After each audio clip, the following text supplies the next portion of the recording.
जन मानै परतख गुरु निस्तारै बाणी बिरलो विचारसी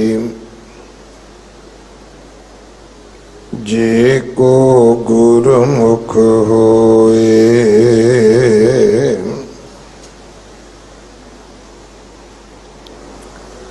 एह बाणी महापुरख की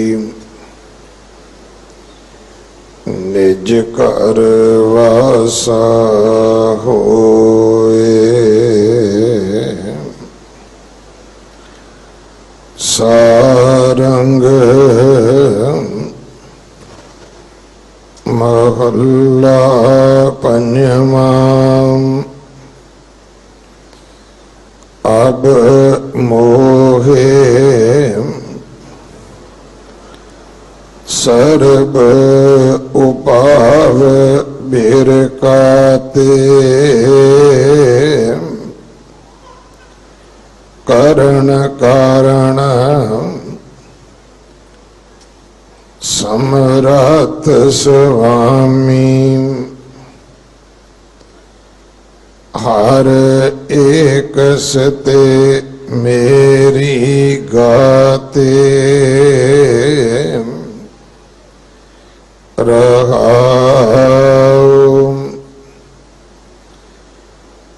देखे नाना रूप बहु रंगा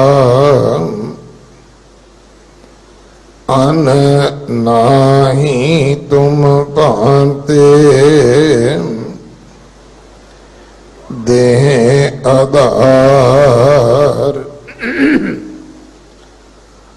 सर्ब को ठाकुर जी प्राण सुख दाते परम तो हार जो परियो तो गुर मिल चरण पराते कहो नानक मैं सर्ब सुख पाया एह सुख बिहानी राते परम तो हार जो परियो तो गुर मिल चरण पराते कहो नानक मैं सर्ब सुख पाया एह सुख बिहानी राते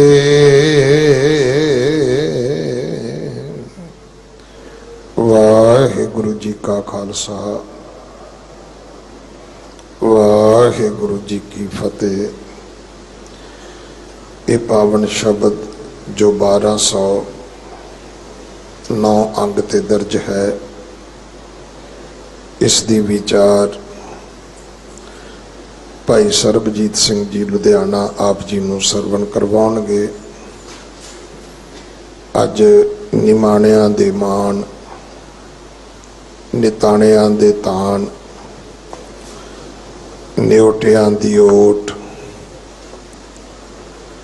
धन धन श्री गुरु अमरदास पातशाह महाराज जी का पवित्र पावन प्रकाश गुरपुरब है। आप सारिया संगतां नूं समुचे सिख जगत नूं समूह नानक नाम लेवा संसार नूं लख लख लख लख वधाइयां। विशेष तौर पर यह पावन गुरपुरब अज शाम नूं 6 बजे तो लैके रात 10:30 बजे तक इसे स्थान ते बंगला साहब मनाया जाएगा। ਜਗਤ ਗੁਰੂ ਗੁਰੂ ਨਾਨਕ ਸਾਹਿਬ ਮਹਾਰਾਜ ਜੀ ਦੇ 550 ਸਾਲਾ ਪ੍ਰਕਾਸ਼ ਗੁਰਪੁਰਬ ਨੂੰ ਸਮਰਪਿਤ ਹੁੰਦਿਆਂ ਆਓ ਗੁਰਸਿੱਖ ਬੱਚੇ, ਭਾਵੇਂ ਪੁੱਤਰ ਹੋਵੇ ਭਾਵੇਂ ਧੀ ਹੋਵੇ, ਜੋ ਬੱਚੇ ਸੱਚਮੁੱਚ ਜ਼ਰੂਰਤਮੰਦ ਹਨ, ਗੁਰਸਿੱਖ ਅੰਮ੍ਰਿਤਧਾਰੀ ਪਰਿਵਾਰਾਂ ਦੇ ਬੱਚੇ, ਅੰਮ੍ਰਿਤਧਾਰੀ ਬੱਚੇ, ਨਿਤਨੇਮੀ ਬੱਚੇ ਜੋ ਪੜ੍ਹਨਾ ਚਾਹੁੰਦੇ ਨੇ, ਇਹਨਾਂ ਬੱਚਿਆਂ ਨੂੰ ਅਡਾਪਟ ਕਰੋ। ਆਪਣੇ ਦਸਵੰਧ ਦੀ ਮਾਇਆ ਦੇ ਕੇ ਇਹਨਾਂ ਬੱਚਿਆਂ ਨੂੰ ਕਿਤਾਬਾਂ, ਇਹਨਾਂ ਬੱਚਿਆਂ ਦੀਆਂ ਫੀਸਾਂ, ਇਹਨਾਂ ਬੱਚਿਆਂ ਦੀਆਂ ਵਰਦੀਆਂ ਦੀ ਸੇਵਾ ਕਰੋ। ਹੋ ਸਕਦਾ ਹੈ ਕਿ ਜਿਹੜਾ ਮੇਰਾ ਆਪਣਾ ਜੰਮਿਆ ਜਾਇਆ ਪੁੱਤਰ ਜਾਂ ਧੀ ਬੱਚਾ ਹੈ, ਹੋ ਸਕਦਾ ਮੇਰਾ ਉਹ ਨਾਂ ਰੋਸ਼ਨ ਨਾ ਕਰੇ। ਇਹ ਵੀ ਹੋ ਸਕਦਾ ਕਿ ਮੇਰਾ ਮਾਣ ਸਨਮਾਨ ਵਧਾਉਣ ਦੀ ਥਾਂ ਤੇ ਘਟਾਉਣ ਦਾ ਕਾਰਨ ਬਣ ਜਾਏ। ਪਰ ਜਿਹੜੇ ਗੁਰੂ ਨਾਨਕ ਦੇ ਦਰੋਂ ਘਰੋਂ ਬਖਸ਼ੇ ਹੋਏ ਗੁਰਸਿੱਖ ਇਹ ਬੱਚੇ ਹੋਣਗੇ ਜਿਨ੍ਹਾਂ ਨੂੰ ਤੁਸੀਂ ਆਪਣੇ ਮੂੰਹ ਬੋਲੇ ਪੁੱਤਰ ਧੀਆਂ ਬਣਾਓਗੇ। ਇਹ ਕੇਵਲ ਤੁਹਾਡਾ ਨਹੀਂ, ਇਹ ਤੁਹਾਡੇ ਪੰਥ ਦਾ, ਤੁਹਾਡੀ ਕੌਮ ਦਾ, ਇਹ ਤੁਹਾਡੇ ਧਰਮ ਦਾ ਨਾਂ ਰੋਸ਼ਨ ਕਰਨਗੇ। 550 ਸਾਲਾ ਗੁਰਪੁਰਬ ਪਿਛਲੀਆਂ ਸ਼ਤਾਬਦੀਆਂ ਦੇ ਵਾਂਗ ਸਾਨੂੰ ਘੁਮਾਉਣ ਦਾ ਯਤਨ ਕੀਤਾ ਜਾਏਗਾ। ਬੂਟੇ ਲਾ ਦਿਓ, ਅੰਬ ਲਾ ਦਿਓ, ਅਮਰੂਦ ਲਾ ਦਿਓ। ਜੇ ਬੰਦਾ ਦੂਸ਼ਿਤ ਹੈ, ਵਾਤਾਵਰਨ ਕਦੇ ਸ਼ੁੱਧ ਨਹੀਂ ਹੋ ਸਕਦਾ, ਤੇ ਜਦੋਂ ਮਨੁੱਖ ਸ਼ੁੱਧ ਹੋ ਜਾਏਗਾ, ਇਹ ਵਾਤਾਵਰਨ ਕਦੇ ਮਲੀਨ ਨਹੀਂ ਹੋ ਸਕਦਾ। ਸੋ ਆਓ ਇਹਨਾਂ ਗੁਰਸਿੱਖ ਬੱਚਿਆਂ ਦੀ ਸੇਵਾ ਆਪਣੇ ਪਰਿਵਾਰ ਦੇ ਜਾਂ ਆਪਣੇ ਘਰ ਦੀ ਝੋਲੀ ਵਿੱਚ ਪਾਈਏ। ਸੱਚੇ ਪਾਤਸ਼ਾਹ ਰਹਿਮਤਾਂ ਕਰਨਗੇ, ਤੁਹਾਨੂੰ ਚੜ੍ਹਦੀ ਕਲਾ ਦੇ ਕਾਰੋਬਾਰ ਬਖਸ਼ਣਗੇ, ਤੁਹਾਡੇ ਘਰਾਂ ਵਿੱਚ ਸੁੱਖ ਸਮਰਿੱਧੀ ਬਖਸ਼ਣਗੇ। ਕੱਲ ਪਹਿਲਾ ਦਿਨ ਸੀ ਜਦੋਂ ਬਾਹਰ ਡੈਕਸ ਲਾਇਆ ਤੇ ਸਭ ਤੋਂ ਪਹਿਲਾਂ ਗੁਰੂ ਦਾ ਨਵਾਜਿਆ ਹੋਇਆ ਇੱਕ ਹਿੰਦੂ ਵੀਰ ਆ ਕੇ 40,000 ਰੁਪਇਆ ਜਮ੍ਹਾਂ ਕਰਾਉਂਦਾ ਹੈ ਕਿ ਮੈਂ ਆਪਣਾ ਨਾਂ ਨਹੀਂ ਦੇਣਾ ਚਾਹੁੰਦਾ। ਬੜੀ ਮੁਸ਼ਕਲ ਅਸੀਂ ਉਹਦੇ ਕੋਲ ਟੈਲੀਫੋਨ ਨੰਬਰ ਲਿਆ ਕਿ ਇਸ ਤਰ੍ਹਾਂ ਅਸੀਂ ਕਿਵੇਂ ਤੁਹਾਨੂੰ ਅਪਡੇਟ ਕਰਾਂਗੇ ਕਿ ਕੌਣ ਬੱਚਾ ਹੈ ਜਿਹਦੀ ਫੀਸ ਤੁਸੀਂ ਦੇ ਰਹੇ ਹੋ, ਜਿਹਦੀਆਂ ਕਿਤਾਬਾਂ ਤੁਸੀਂ ਦੇ ਰਹੇ ਹੋ, ਜਿਹਦੀ ਵਰਦੀ ਤੁਸੀਂ ਦੇ ਰਹੇ ਹੋ। ਸੋ ਚੰਗੇ ਪਾਸੇ ਅਸੀਂ ਆਪਣਾ ਪੈਸਾ ਖਰਚ ਕਰੀਏ, ਗੁਰਸਿੱਖੀ ਦੇ ਬੂਟੇ ਲਾਈਏ। ਜੇ ਕਿਤੇ ਸਾਰੀਆਂ ਜਥੇਬੰਦੀਆਂ, ਸਾਰੇ ਗੁਰਦੁਆਰੇ, ਸਭਾ ਸੁਸਾਇਟੀਆਂ ਇਸ ਤਰ੍ਹਾਂ 550 ਬੱਚੇ ਆਪਣੇ ਆਪਣੇ ਤੌਰ ਤੇ ਅਪਣਾ ਲੈਣ, ਉਹ ਸਮਾਂ ਦੂਰ ਨਹੀਂ ਹੈ ਜਦੋਂ ਮੇਰੀ ਕੌਮ ਦਾ ਭਵਿੱਖ ਉਜਲਾ ਹੋਵੇਗਾ। 2 4 5 7 ਨਹੀਂ, ਲੱਖਾਂ ਦੀ ਗਿਣਤੀ ਵਿੱਚ ਗੁਰਸਿੱਖ IAS ਅਫਸਰ ਬਣਨਗੇ, IPS ਅਫਸਰ ਬਣਨਗੇ, ਵੱਡੇ ਵੱਡੇ ਕਾਰੋਬਾਰੀ ਬਣਨਗੇ, ਔਰ ਖਾਸ ਕਰਕੇ ਧਰਮ ਦੀ ਦੁਨੀਆ ਵਿੱਚ ਉਹ ਸੰਸਾਰ ਨੂੰ ਸਤਿਗੁਰੂ ਜੀ ਦਾ ਰਸਤਾ ਵਿਖਾਉਣ ਵਾਲੇ ਉਹ ਗੁਰੂ ਨਾਨਕ ਦੇ ਅੰਬੈਸਡਰ ਬਣਨਗੇ। ਸੋ ਇਹ ਸੇਵਾ ਆਪਣੀ ਝੋਲੀ ਪਵਾਓ। ਦਿੱਲੀ ਸੇ ਗੁਰਦੁਆਰਾ ਪ੍ਰਬੰਧਕ ਕਮੇਟੀ ਉਹਨਾਂ ਬੱਚਿਆਂ ਦੀ ਨਿਸ਼ਾਨਦੇਹੀ ਕਰਕੇ ਤੁਹਾਨੂੰ ਦੇਵੇਗੀ ਕਿ ਕਿਹੜੇ ਬੱਚੇ ਨੇ ਜਿਨ੍ਹਾਂ ਨੂੰ ਤੁਹਾਡੀ ਲੋੜ ਹੈ। ਅਗਲੇ ਸਮੇਂ ਵਾਸਤੇ ਗੁਰਬਾਣੀ ਵਿਚਾਰ ਸਰਵਣ ਕਰੀਏ। ਵਾਹਿਗੁਰੂ ਜੀ ਕਾ ਖਾਲਸਾ, ਵਾਹਿਗੁਰੂ ਜੀ ਕੀ ਫਤਿਹ।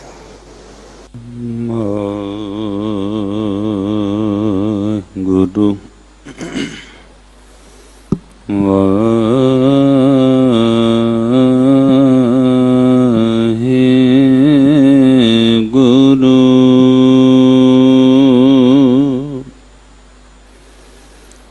ਕਿਰਪਾ ਕਰੋ ਦੀਨ ਕੇ ਦਾਤੇ, ਮੇਰਾ ਗੁਣਾ ਵਗਣ ਨਾ ਵਿਚਾਰੋ ਕੋਈ,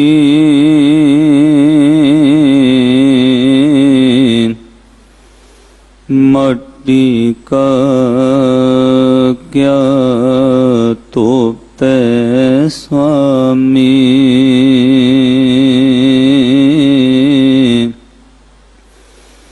ਮਾਨਸ ਕੀ ਗਤ ਇਹੀ, ਕੋਟ ਪਰਾਧ ਹਮਾਰੇ ਖੰਡੋ,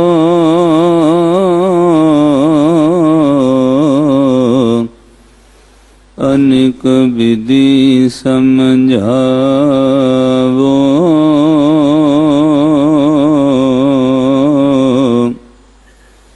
ਹਮ ਅਗਿਆਨ ਅਲਪ ਮਤ ਥੋਰੀ,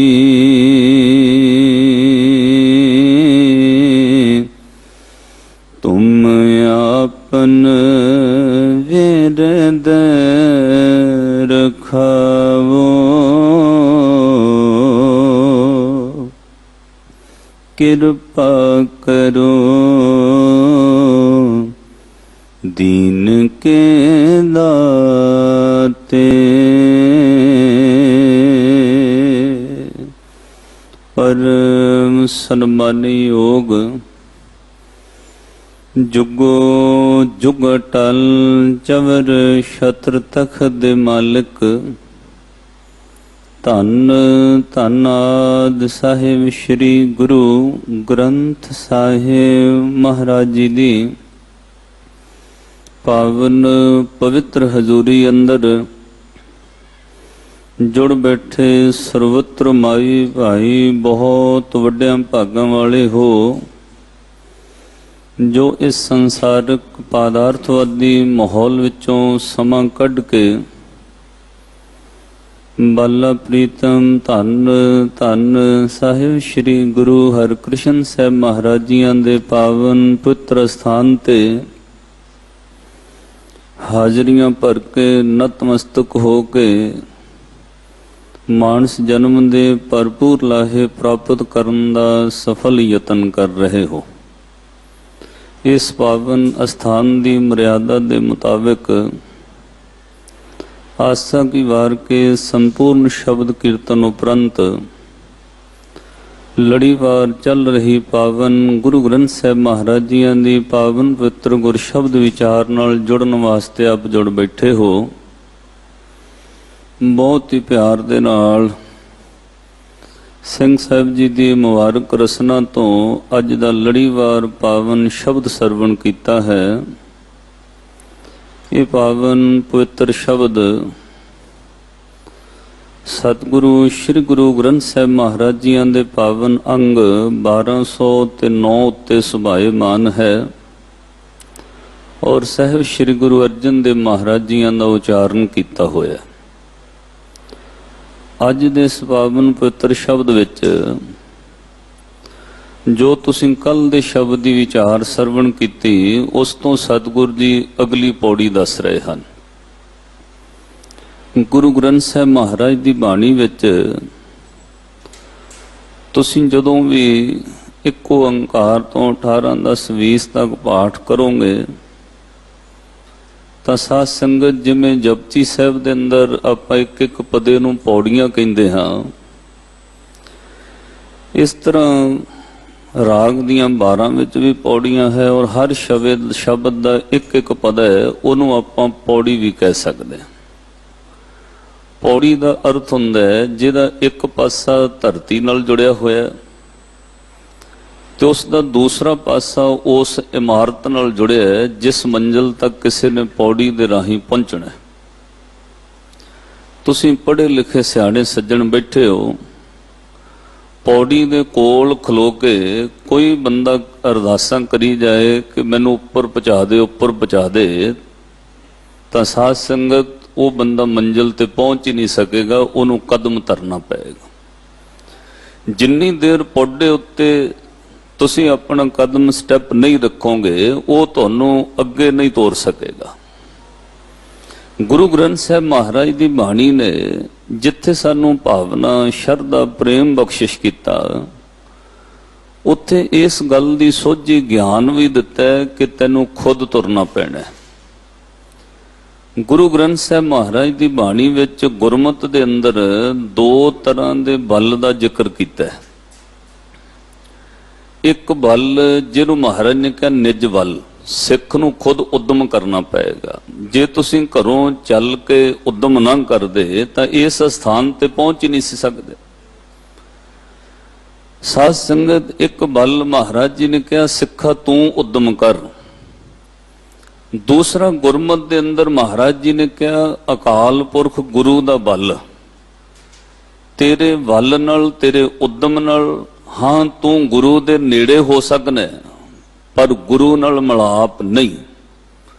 ਗੁਰੂ ਦੇ ਦਰ ਤੱਕ ਪਹੁੰਚ ਸਕਦਾ ਹੈ, ਗੁਰੂ ਦੇ ਦਰ ਤੋਂ ਘਰ ਤੱਕ ਦਾ ਸਫ਼ਰ ਤੇਰੇ ਵੱਸ ਦੀ ਗੱਲ ਨਹੀਂ, ਕਿਉਂਕਿ ਉਹ ਸਰੀਰ ਤੋਂ ਅੱਗੇ ਸੁਰਤ ਨੇ ਸਫ਼ਰ ਕਰਨਾ ਹੈ, ਉਹ ਗੁਰੂ ਦੀ ਕਿਰਪਾ ਨਾਲ ਅੱਗੇ ਤੁਰ ਸਕੇਗਾ।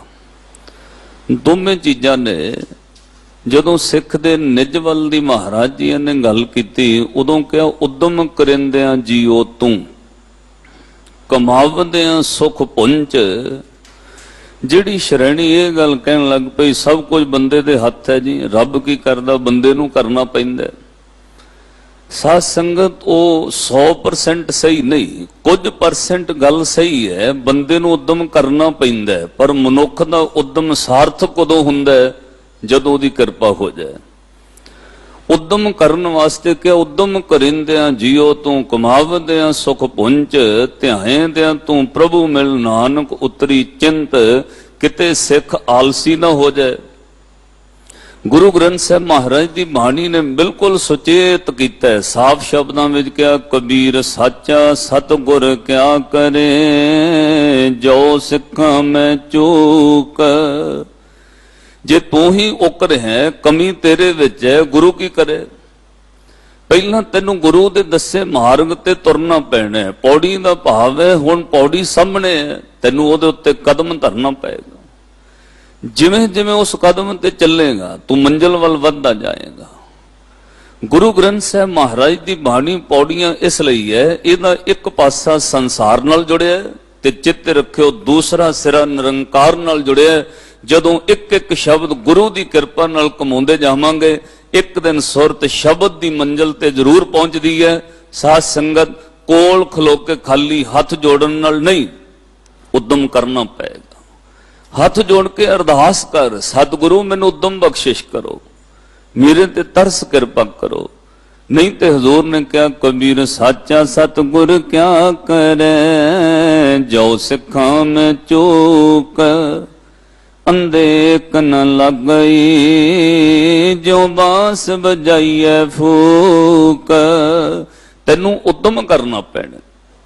ਜਦੋਂ ਉਦਮ ਕਰੇ ਤੇ ਨਾਲ ਅਰਦਾਸ ਕਰੇ। ਫਿਰ ਭਾਈ ਗੁਰਦਾਸ ਸਾਹਿਬ ਨੇ ਕਿਹਾ ਇੱਕ ਕਦਮ ਤੂੰ ਗੁਰੂ ਵੱਲ ਆਈ, ਗੁਰੂ ਤੇਰੇ ਨਾਲ ਵਾਅਦਾ ਕਰਦਾ ਕਰੋੜਾਂ ਕਦਮ ਗੁਰੂ ਅੱਗੇ ਹੋ ਜਾਏਗਾ। ਔਗਣ ਛੱਡਣ ਵਾਸਤੇ ਅਰਦਾਸ ਤੂੰ ਕਰ, ਗੁਰੂ ਕਿਰਪਾ ਕਰਕੇ ਇੱਕ ਪਲ ਵਿੱਚ ਛੁਡਾ ਦੇਣਗੇ। ਜਿਹੜੇ ਔਗਣ ਬੰਦੇ ਦੀ ਕੋਸ਼ਿਸ਼ ਨਾਲ ਨਹੀਂ ਛੁੱਟਦੇ, ਉਹ ਗੁਰੂ ਦੀ ਕਿਰਪਾ ਨਾਲ ਛੁੱਟ ਜਾਂਦੇ ਨੇ।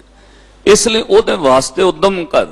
ਭਾਈ ਗੁਰਦਾਸ ਸਾਹਿਬ ਕਹਿੰਦੇ ਨੇ ਚਰਨ ਸ਼ਰਨ ਗੁਰ ਏਕ ਪਿੰਡਾ ਜਾਏ ਚੱਲ। ਪਹਿਲਾਂ ਗੁਰਸਿੱਖ ਨੂੰ ਕਿਹਾ ਤੂੰ ਤੁਰ ਇੱਕ ਕਦਮ, ਪਹਿਲਾਂ ਐਡਮਿਟ ਕਰ ਤੇਰੇ ਵਿੱਚ ਔਗਣ ਨੇ। ਪਹਿਲਾਂ ਤੂੰ ਇਹ ਗੱਲ ਮੰਨ ਕਿ ਤੂੰ ਸ਼ੁੱਧ ਹੋਣਾ ਚਾਹੁੰਦਾ, ਤੂੰ ਇਲਾਜ ਕਰਾਉਣਾ ਹੀ ਨਹੀਂ ਚਾਹੁੰਦਾ, ਗੁਰੂ ਇਲਾਜ ਕਿਵੇਂ ਕਰੇ? ਚਰਨ ਸ਼ਰਨ ਗੁਰ ਏਕ ਪਿੰਡਾ ਜਾਏ ਚੱਲ, ਸਤਿਗੁਰ ਕੋਟ ਪਿੰਡਾ ਅੱਗੇ ਹੋਏ ਲੇਤ ਹੈ। ਭਾਵਨੀ ਭਗਤ ਭਾਏ ਕੋਡੀ ਅਗਰ ਭਾਗ ਰੱਖੇ, ਤਾਹੇ ਗੁਰ ਸਰਬ ਨਿਧਾਨ ਦਾਨ ਦੇਤ ਹੈ। ਪਹਿਲਾਂ ਔਗਣ ਛੱਡਣ ਲਈ ਤੂੰ ਤਿਆਰ ਹੋ, ਫਿਰ ਗੁਰੂ ਤੈਨੂੰ ਜੁਗਤ ਦੱਸੇਗਾ। ਇਹਨਾਂ ਬੰਦਿਆਂ ਦੀ ਸੰਗਤ ਤੋਂ ਕਿਨਾਰਾ ਕਰ। ਜੇ ਬਾਰ-ਬਾਰ ਉਹਨਾਂ ਦੀ ਸੰਗਤ ਵਿੱਚ ਜਾ ਰਹੇ ਹੈ, ਗੁਰੂ ਦਾ ਉਹਦੇ ਵਿੱਚ ਕੋਈ ਦੋਸ਼ ਨਹੀਂ ਸੱਜਣਾ, ਗੁਰੂ ਨੇ ਤੈਨੂੰ ਰਾਹ ਦੱਸ ਦਿੱਤਾ ਹੈ। ਭਾਈ ਗੁਰਦਾਸ ਸਾਹਿਬ ਜੀ ਨੇ ਬਚਨ ਕਿਹਾ, ਕਹਿਣ ਲੱਗੇ ਕੋਲਾ ਠੰਡਾ ਹੋਵੇ ਤੇ ਉਹ ਹੱਥ ਕਾਲੇ ਕਰਦਾ, ਕੋਲਾ ਗਰਮ ਹੋ ਜਾਏ ਤੇ ਉਹ ਹੱਥ ਸਾੜ ਦਿੰਦਾ।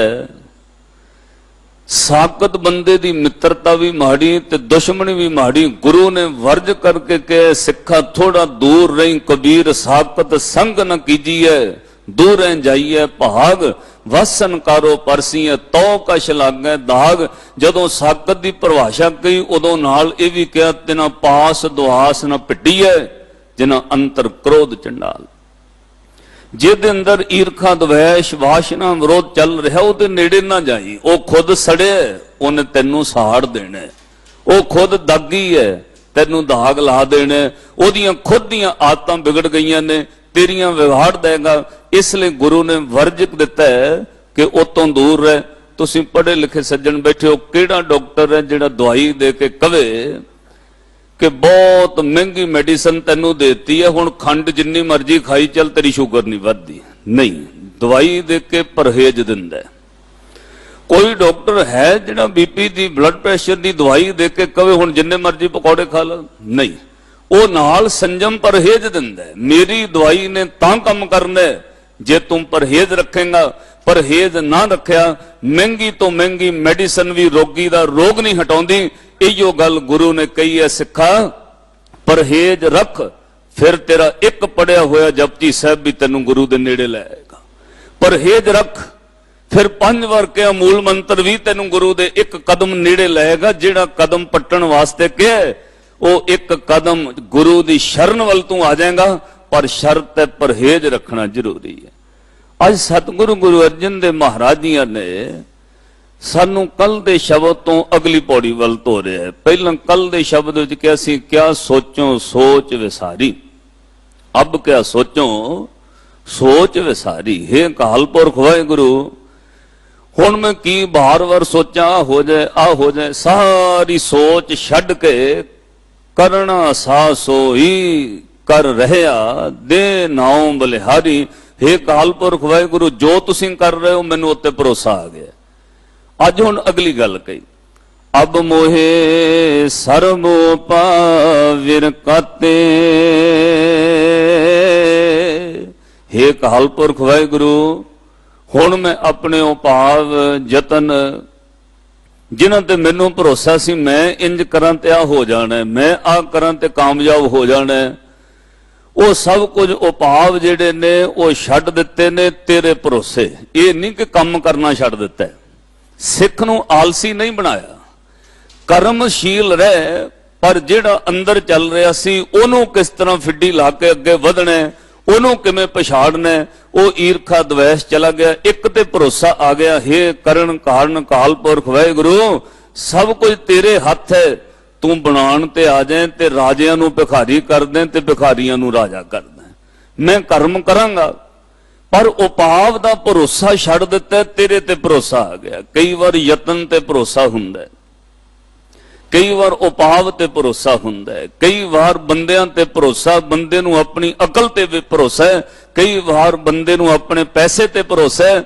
ਗੁਰੂ ਨੇ ਕਿਹਾ, ਵਸ ਵਿਸ਼ਵਾਸ ਅਕਾਲ ਪੁਰਖ ਵਾਹਿਗੁਰੂ ਤੇ ਰੱਖ, ਉਪਾਵ ਕਰ, ਪਰ ਉਪਾਵ ਦਾ ਅੰਦਰ ਦਾ ਭਰੋਸਾ ਛੱਡ ਦੇ। ਕਿਉਂ ਭਰੋਸਾ ਛੱਡਿਆ? ਆਹ ਗੱਲ ਅੰਦਰ ਆ ਗਈ ਕਿ ਹੇ ਅਕਾਲ ਪੁਰਖ ਵਾਹਿਗੁਰੂ, ਕਰਨ ਕਾਰਨ ਸਮਰੱਥ ਸੁਆਮੀ, ਹਰ ਇੱਕ ਤੇ ਮੇਰੀ ਗਾਤੇ। ਤੇਰੀ ਇੱਕ ਕਿਰਪਾ ਨਾਲ ਮੇਰੀ ਗਤੀ ਹੋਣੀ ਹੈ। ਕਰਮ ਮੈਂ ਕਰਾਂਗਾ, ਪਰ ਮੈਂ ਆਪਣੇ ਕਰਮਾਂ ਨਾਲ ਮੁਕਤ ਨਹੀਂ ਹੋ ਸਕਦਾ। ਇਸ ਜਾਲ ਤੋਂ ਜੇ ਕੋਈ ਮੁਕਤ ਕਰਾ ਸਕਦਾ, ਵਾਹਿਗੁਰੂ ਤੁਸੀਂ ਕਰਾ ਸਕਦੇ ਹੋ। ਹੁਣ ਸਿੱਖ ਨੂੰ ਪੂਰਨ ਭਰੋਸਾ ਆ ਗਿਆ, ਉਦਮ ਕਰਦਾ, ਪਰ ਉਦਮ ਉੱਤੇ ਅਹੰਕਾਰ ਨਹੀਂ। ਉਹ ਭਾਵ ਕਰ ਰਿਹਾ ਹੈ, ਗੁਰੂ ਦਾ ਨੇਮ ਨਿਭਾਉਂਦਾ ਹੈ, ਪਰ ਉਹਨੂੰ ਆਪਣੇ ਨੇਮ ਉੱਤੇ ਮਾਣ ਨਹੀਂ ਕਿ ਮੈਂ ਕਰ ਰਿਹਾ ਤਾਂ ਹੁੰਦਾ। ਸਭ ਕੁਝ ਗੁਰੂ ਉੱਤੇ ਛੱਡ ਦਿੱਤਾ। ਜਿਹਨੂੰ ਗੁਰੂ ਅਰਜਨ ਦੇਵ ਮਹਾਰਾਜ ਜੀ ਬਚਨ ਕਹਿਣਗੇ, ਪ੍ਰਥਮੇ ਮਤਾ ਕੇ ਪੱਤਰੀ ਚਲਾਵੋ, ਦੁਤੀਆ ਮਤਾ ਦੋਇ ਮਨੁੱਖ ਪਹੁੰਚਾਵੋ, ਤ੍ਰਿਤੀਆ ਮਤਾ ਕਛ ਕਰੋ ਪਾਇਆ, ਮੈਂ ਸਭ ਕਿਛ ਛੋੜ ਪ੍ਰਭ ਤੂੰ ਹੀ ਧਿਆਇਆ। ਇੱਕ ਅਕਾਲ ਪੁਰਖ ਤੇ ਸਾਰਾ ਭਰੋਸਾ ਰੱਖ। ਇਹ ਵਿਸ਼ਵਾਸ ਹੁਣ ਆ ਗਿਆ, ਪੜਿਆ ਨਹੀਂ। ਹੁਣ ਉਸ ਪੌੜੀ ਵਿੱਚ, ਉਸ ਸਟੈਪ ਤੇ, ਉਸ ਜਗਿਆਸੂ ਸੇਵਕ ਸਿੱਖ ਨੂੰ ਇਹ ਪੂਰਨ ਭਰੋਸਾ ਆਉਂਦਾ ਹੈ ਕਿ ਕਰਨ ਕਾਰਨ ਪ੍ਰਭ ਏਕ ਹੈ। ਉਹ 33 ਕਰੋੜਾਂ ਮਗਰ ਨਹੀਂ ਭੱਜਦਾ। ਉਹਨੂੰ ਜਿੱਧਰ ਕੋਈ ਦੱਸੇ ਉਧਰ ਮੱਥਾ ਟੇਕਣ ਨਹੀਂ ਤੁਰ ਜਾਂਦਾ, ਉਹਨੂੰ ਜੋ ਕੋਈ ਦੱਸੇ ਉਹ ਕਰਮ ਕਰਨ ਨਹੀਂ ਲੱਗ ਜਾਂਦਾ। ਉਹ ਹੁਣ ਸੁਚੇਤ ਹੋ ਗਿਆ, ਉਹਨੂੰ ਇੰਨਾ ਵਿਸ਼ਵਾਸ ਭਰੋਸਾ ਹੈ, ਹੁਣ ਉਹ ਗੁਰੂ ਦੇ ਦਰ ਤੇ ਪੂਰੇ ਵਿਸ਼ਵਾਸ ਨਾਲ ਝੁਕਣ ਲੱਗ ਪਿਆ। ਹੁਣ ਉਹਦੀ ਅਰਦਾਸ ਹੈ ਕਿ ਕਰਨ ਕਾਰਨ ਪ੍ਰਭ ਏਕ ਹੈ, ਦੂਸਰ ਨਹੀਂ ਕੋਏ। ਅੱਜ ਮਹਾਰਾਜ ਨੇ ਕਿਹਾ ਕਰਨ ਕਾਰਨ ਸਮਰੱਥ ਸੁਆਮੀ। ਜਿਨ੍ਹਾਂ ਨੂੰ ਬਾਣੀ ਯਾਦ ਹੋਵੇ ਨਾਲ ਪੜਿਆ ਕਰੋ, ਤੁਹਾਡੀ ਹਾਜ਼ਰੀ ਲੱਗਦੀ ਤੇ ਸੁਰਤ ਜੁੜਦੀ। ਕਰਨ ਕਾਰਨ ਪ੍ਰਭ ਏਕ ਹੈ, ਦੂਸਰ ਨਾਹੀ ਕੋਏ, ਨਾਨਕ ਤਿਸ ਬਲਿਹਾਰਣ, ਜਲ ਥਲ ਮਈਲ ਸੋਏ। ਹੁਣ ਇੰਨਾ ਇੱਕ ਤੇ ਵਿਸ਼ਵਾਸ ਆ ਗਿਆ, ਹੇ ਅਕਾਲ ਪੁਰਖ ਵਾਹਿਗੁਰੂ ਤੂੰ ਕਰਨ ਕਾਰਨ ਹੈ। ਇਹਦੇ ਅਰਥ ਸਾਧ ਸੰਗਤ ਗੁਰੂ ਗ੍ਰੰਥ ਸਾਹਿਬ ਜੀ ਦੀ ਬਾਣੀ ਦੇ ਅਰਥਾਂ ਦਾ ਕੋਈ ਦਾਵਾ ਨਹੀਂ ਕਰ ਸਕਦਾ। ਬਹੁਤੇ ਸ਼ਬਦ ਐਸੇ ਨੇ ਜਿਨ੍ਹਾਂ ਅਰਥ ਕੀਤੇ ਵੀ ਨੇ, 2-3 ਟੀਕੇ ਪੜਨ ਤੋਂ ਬਾਅਦ ਵੀ ਤੁਸੀਂ ਅਚੰਭੇ ਵਿੱਚ ਪੈ ਜਾਓਗੇ ਵੀ ਇਹਨਾਂ ਪੰਕਤੀਆਂ ਦੇ ਕੀ ਅਰਥ ਹੈ। ਜਿਹੜੇ ਪਾਤਸ਼ਾਹ ਦਾ ਅੱਜ ਪ੍ਰਕਾਸ਼ ਪੁਰਬ ਹੈ ਉਹਨਾਂ ਦੇ ਸੰਦਰਭ ਵਿੱਚ ਇੱਕ ਸਵਈਆ ਆਉਂਦਾ ਹੈ, ਮੈਂ ਉਹਦੇ 2-4 ਵਾਰ ਅਰਥ ਪੜ੍ਹੇ ਨੇ, ਪਰ ਸਾਧ ਸੰਗਤ ਜੀ ਉਹ ਕਈ ਵਾਰ ਕਿਸੇ ਹੱਦ ਤੱਕ ਦੁਨਿਆਵੀ ਰਹਿ ਜਾਂਦੇ ਨੇ। ਜਦੋਂ ਕਿਸੇ ਪਿਆਰ ਵਾਲੇ ਤੋਂ ਸੁਣੋਗੇ ਉਹ ਤੋਂ ਵੀ ਅੱਗੇ ਨਿਕਲ ਆਉਂਦੇ ਨੇ। ਤਾਂ ਪੜ੍ਹਿਓ ਇੱਕ ਮਨ ਧਰਿਓ, ਇੱਕ ਕਰ ਇੱਕ ਪਛਾਣਿਓ, ਨੈਣ ਬੈਣ ਦੋ ਇੱਕ, ਇੱਕ ਦੋ ਠਾਏ ਨਾ ਜਾਣਿਓ, ਸੁਪਨ ਇੱਕ ਪ੍ਰਤੱਖ ਇੱਕ ਕਸਮੈ ਲੀਣੋ ਸਿੱਧ। ਉੱਥੇ ਕਹਿੰਦੇ ਨੇ ਸਿੱਧ ਅਕਾਲ ਪੁਰਖ ਵਾਹਿਗੁਰੂ ਦੇ ਇੱਕ ਦੇ ਭਰੋਸੇ ਵਿੱਚ ਇੱਕ ਨੂੰ ਆਪਣੀ ਅੱਖਾਂ 'ਚ ਵਸਾਇਆ ਗੁਰੂ ਅਮਰਦਾਸ ਮਹਾਰਾਜ ਜੀ ਨੇ। ਫਿਰ ਕਹਿੰਦੇ ਨੇ ਅਕਾਲ ਪੁਰਖ ਵਾਹਿਗੁਰੂ ਇੱਕ ਦੀ ਉਹ ਭਗਤੀ ਵਿੱਚ, ਨੈਣਾ ਵਿੱਚ ਇੱਕ, ਜ਼ੁਬਾਨ ਵਿੱਚ ਇੱਕ, ਸੁਪਨੇ ਵਿੱਚ ਇੱਕ, ਕੰਨਾਂ ਵਿੱਚ ਸ਼ਰਵਣ ਇੱਕ, ਪਰ ਸਿੱਧ ਇੱਕ 35, ਉੱਥੇ 35 ਇੱਕ ਤੇ ਫਿਰ 35, ਸਿੱਧ 35 ਨਾ ਖੀਣੋ। ਕਈ ਵਿਦਵਾਨੋਂ ਪੂਰੇ 35 ਇੱਕ 36, 36 ਤੇ 35 ਜੋੜ ਕੇ 71 ਕੀਤੇ ਨੇ। 71 ਸਾਲ ਦੀ ਉਮਰ ਗੁਰੂ ਅਮਰਦਾਸ ਮਹਾਰਾਜ। ਕਈ ਵਿਦਵਾਨਾਂ ਅਰਥ ਕੀਤੇ ਨਹੀਂ 30 ਦਾ ਮਹੀਨਾ ਤੇ 1 ਸਾਲ। ਸਾਧ ਸੰਗਤ ਗੱਲ ਇੱਕ ਹੈ ਕਿ ਅਕਾਲ ਪੁਰਖ ਵਾਹਿਗੁਰੂ ਇੱਕ ਵਸ ਗਿਆ। ਗੁਰੂ ਗ੍ਰੰਥ ਸਾਹਿਬ ਮਹਾਰਾਜ ਦੀ ਬਾਣੀ ਦੇ ਕਈ ਵਾਰ ਅਰਥ ਕਰਨ ਲੱਗਿਆ ਤੁਸੀਂ ਦਾਵਾ ਨਹੀਂ ਕਰ ਸਕਦੇ ਕਿ ਆਹ ਅਰਥ ਸਹੀ ਨੇ। ਕਰਨ ਕਾਰਨ ਪ੍ਰਭ ਏਕ ਹੈ, ਇਹਦੇ ਅਰਥ ਇੱਕ ਪਿਆਰ ਵਾਲਿਆਂ ਕੀਤੇ, ਹੇ ਰੱਬ ਜੀ ਤੂੰ ਕਰਨਹਾਰ ਵੀ ਹੈ। ਕਾਰਨ ਦਾ ਅਰਥ ਸਾਰੀ ਸ੍ਰਿਸ਼ਟੀ ਨੂੰ ਚਲਾਉਣ ਲਈ ਤੂੰ ਕਾਰਨ ਵੀ ਪੈਦਾ ਕੀਤਾ ਹੈ। ਕਾਰਨ ਤੋਂ ਬਗੈਰ ਦੁਨੀਆ ਨਹੀਂ ਚੱਲ ਰਹੀ, ਕਾਰਨ ਬਣਾਉਣ ਵਾਲਾ ਵੀ ਇੱਕ ਹੈ। ਹੁਣ ਇਹਨੂੰ ਸਮਝੋ ਬਰੀਕੀ ਨਾਲ, ਜੇ ਰੱਬ ਕਾਰਨ ਨਾ ਪੈਦਾ ਕਰੇ, ਸੰਸਾਰ ਦੇ ਲੋਕ ਜਿੰਨੇ ਆਪਾਂ ਸਰੀਰ ਧਾਰੀ ਜੀਵਨ ਬਸ਼ਰ ਕਰ ਰਹੇ ਨੇ, ਰੱਬ ਕਾਰਨ ਨਾ ਪੈਦਾ ਕਰੇ ਦੁਨੀਆ ਪਾਗਲ ਹੋ ਜਾਏਗੀ। ਸੰਸਾਰ ਵਿੱਚ ਜਿੰਨੀਆਂ ਮੌਤਾਂ ਹੋ ਰਹੀਆਂ ਨੇ ਕਿਸੇ ਕਾਰਨ ਨਾਲ ਹੁੰਦੀਆਂ ਨੇ। ਜੇ ਰੱਬ ਕੋਈ ਕਾਰਨ ਹੀ ਨਾ ਪੈਦਾ ਕਰੇ, ਅਕਾਰਨ ਬੈਠਿਆਂ ਬੈਠਿਆਂ ਬੰਦੇ ਚੜ੍ਹਾਈ ਕਰਨ ਲੱਗ ਜਾਣ, ਸੰਸਾਰ ਦੇ ਲੋਕ ਸੋਚ ਸੋਚ ਕੇ ਪਾਗਲ ਹੋ ਜਾਣਗੇ ਕਿਵੇਂ ਹੋ ਗਿਆ।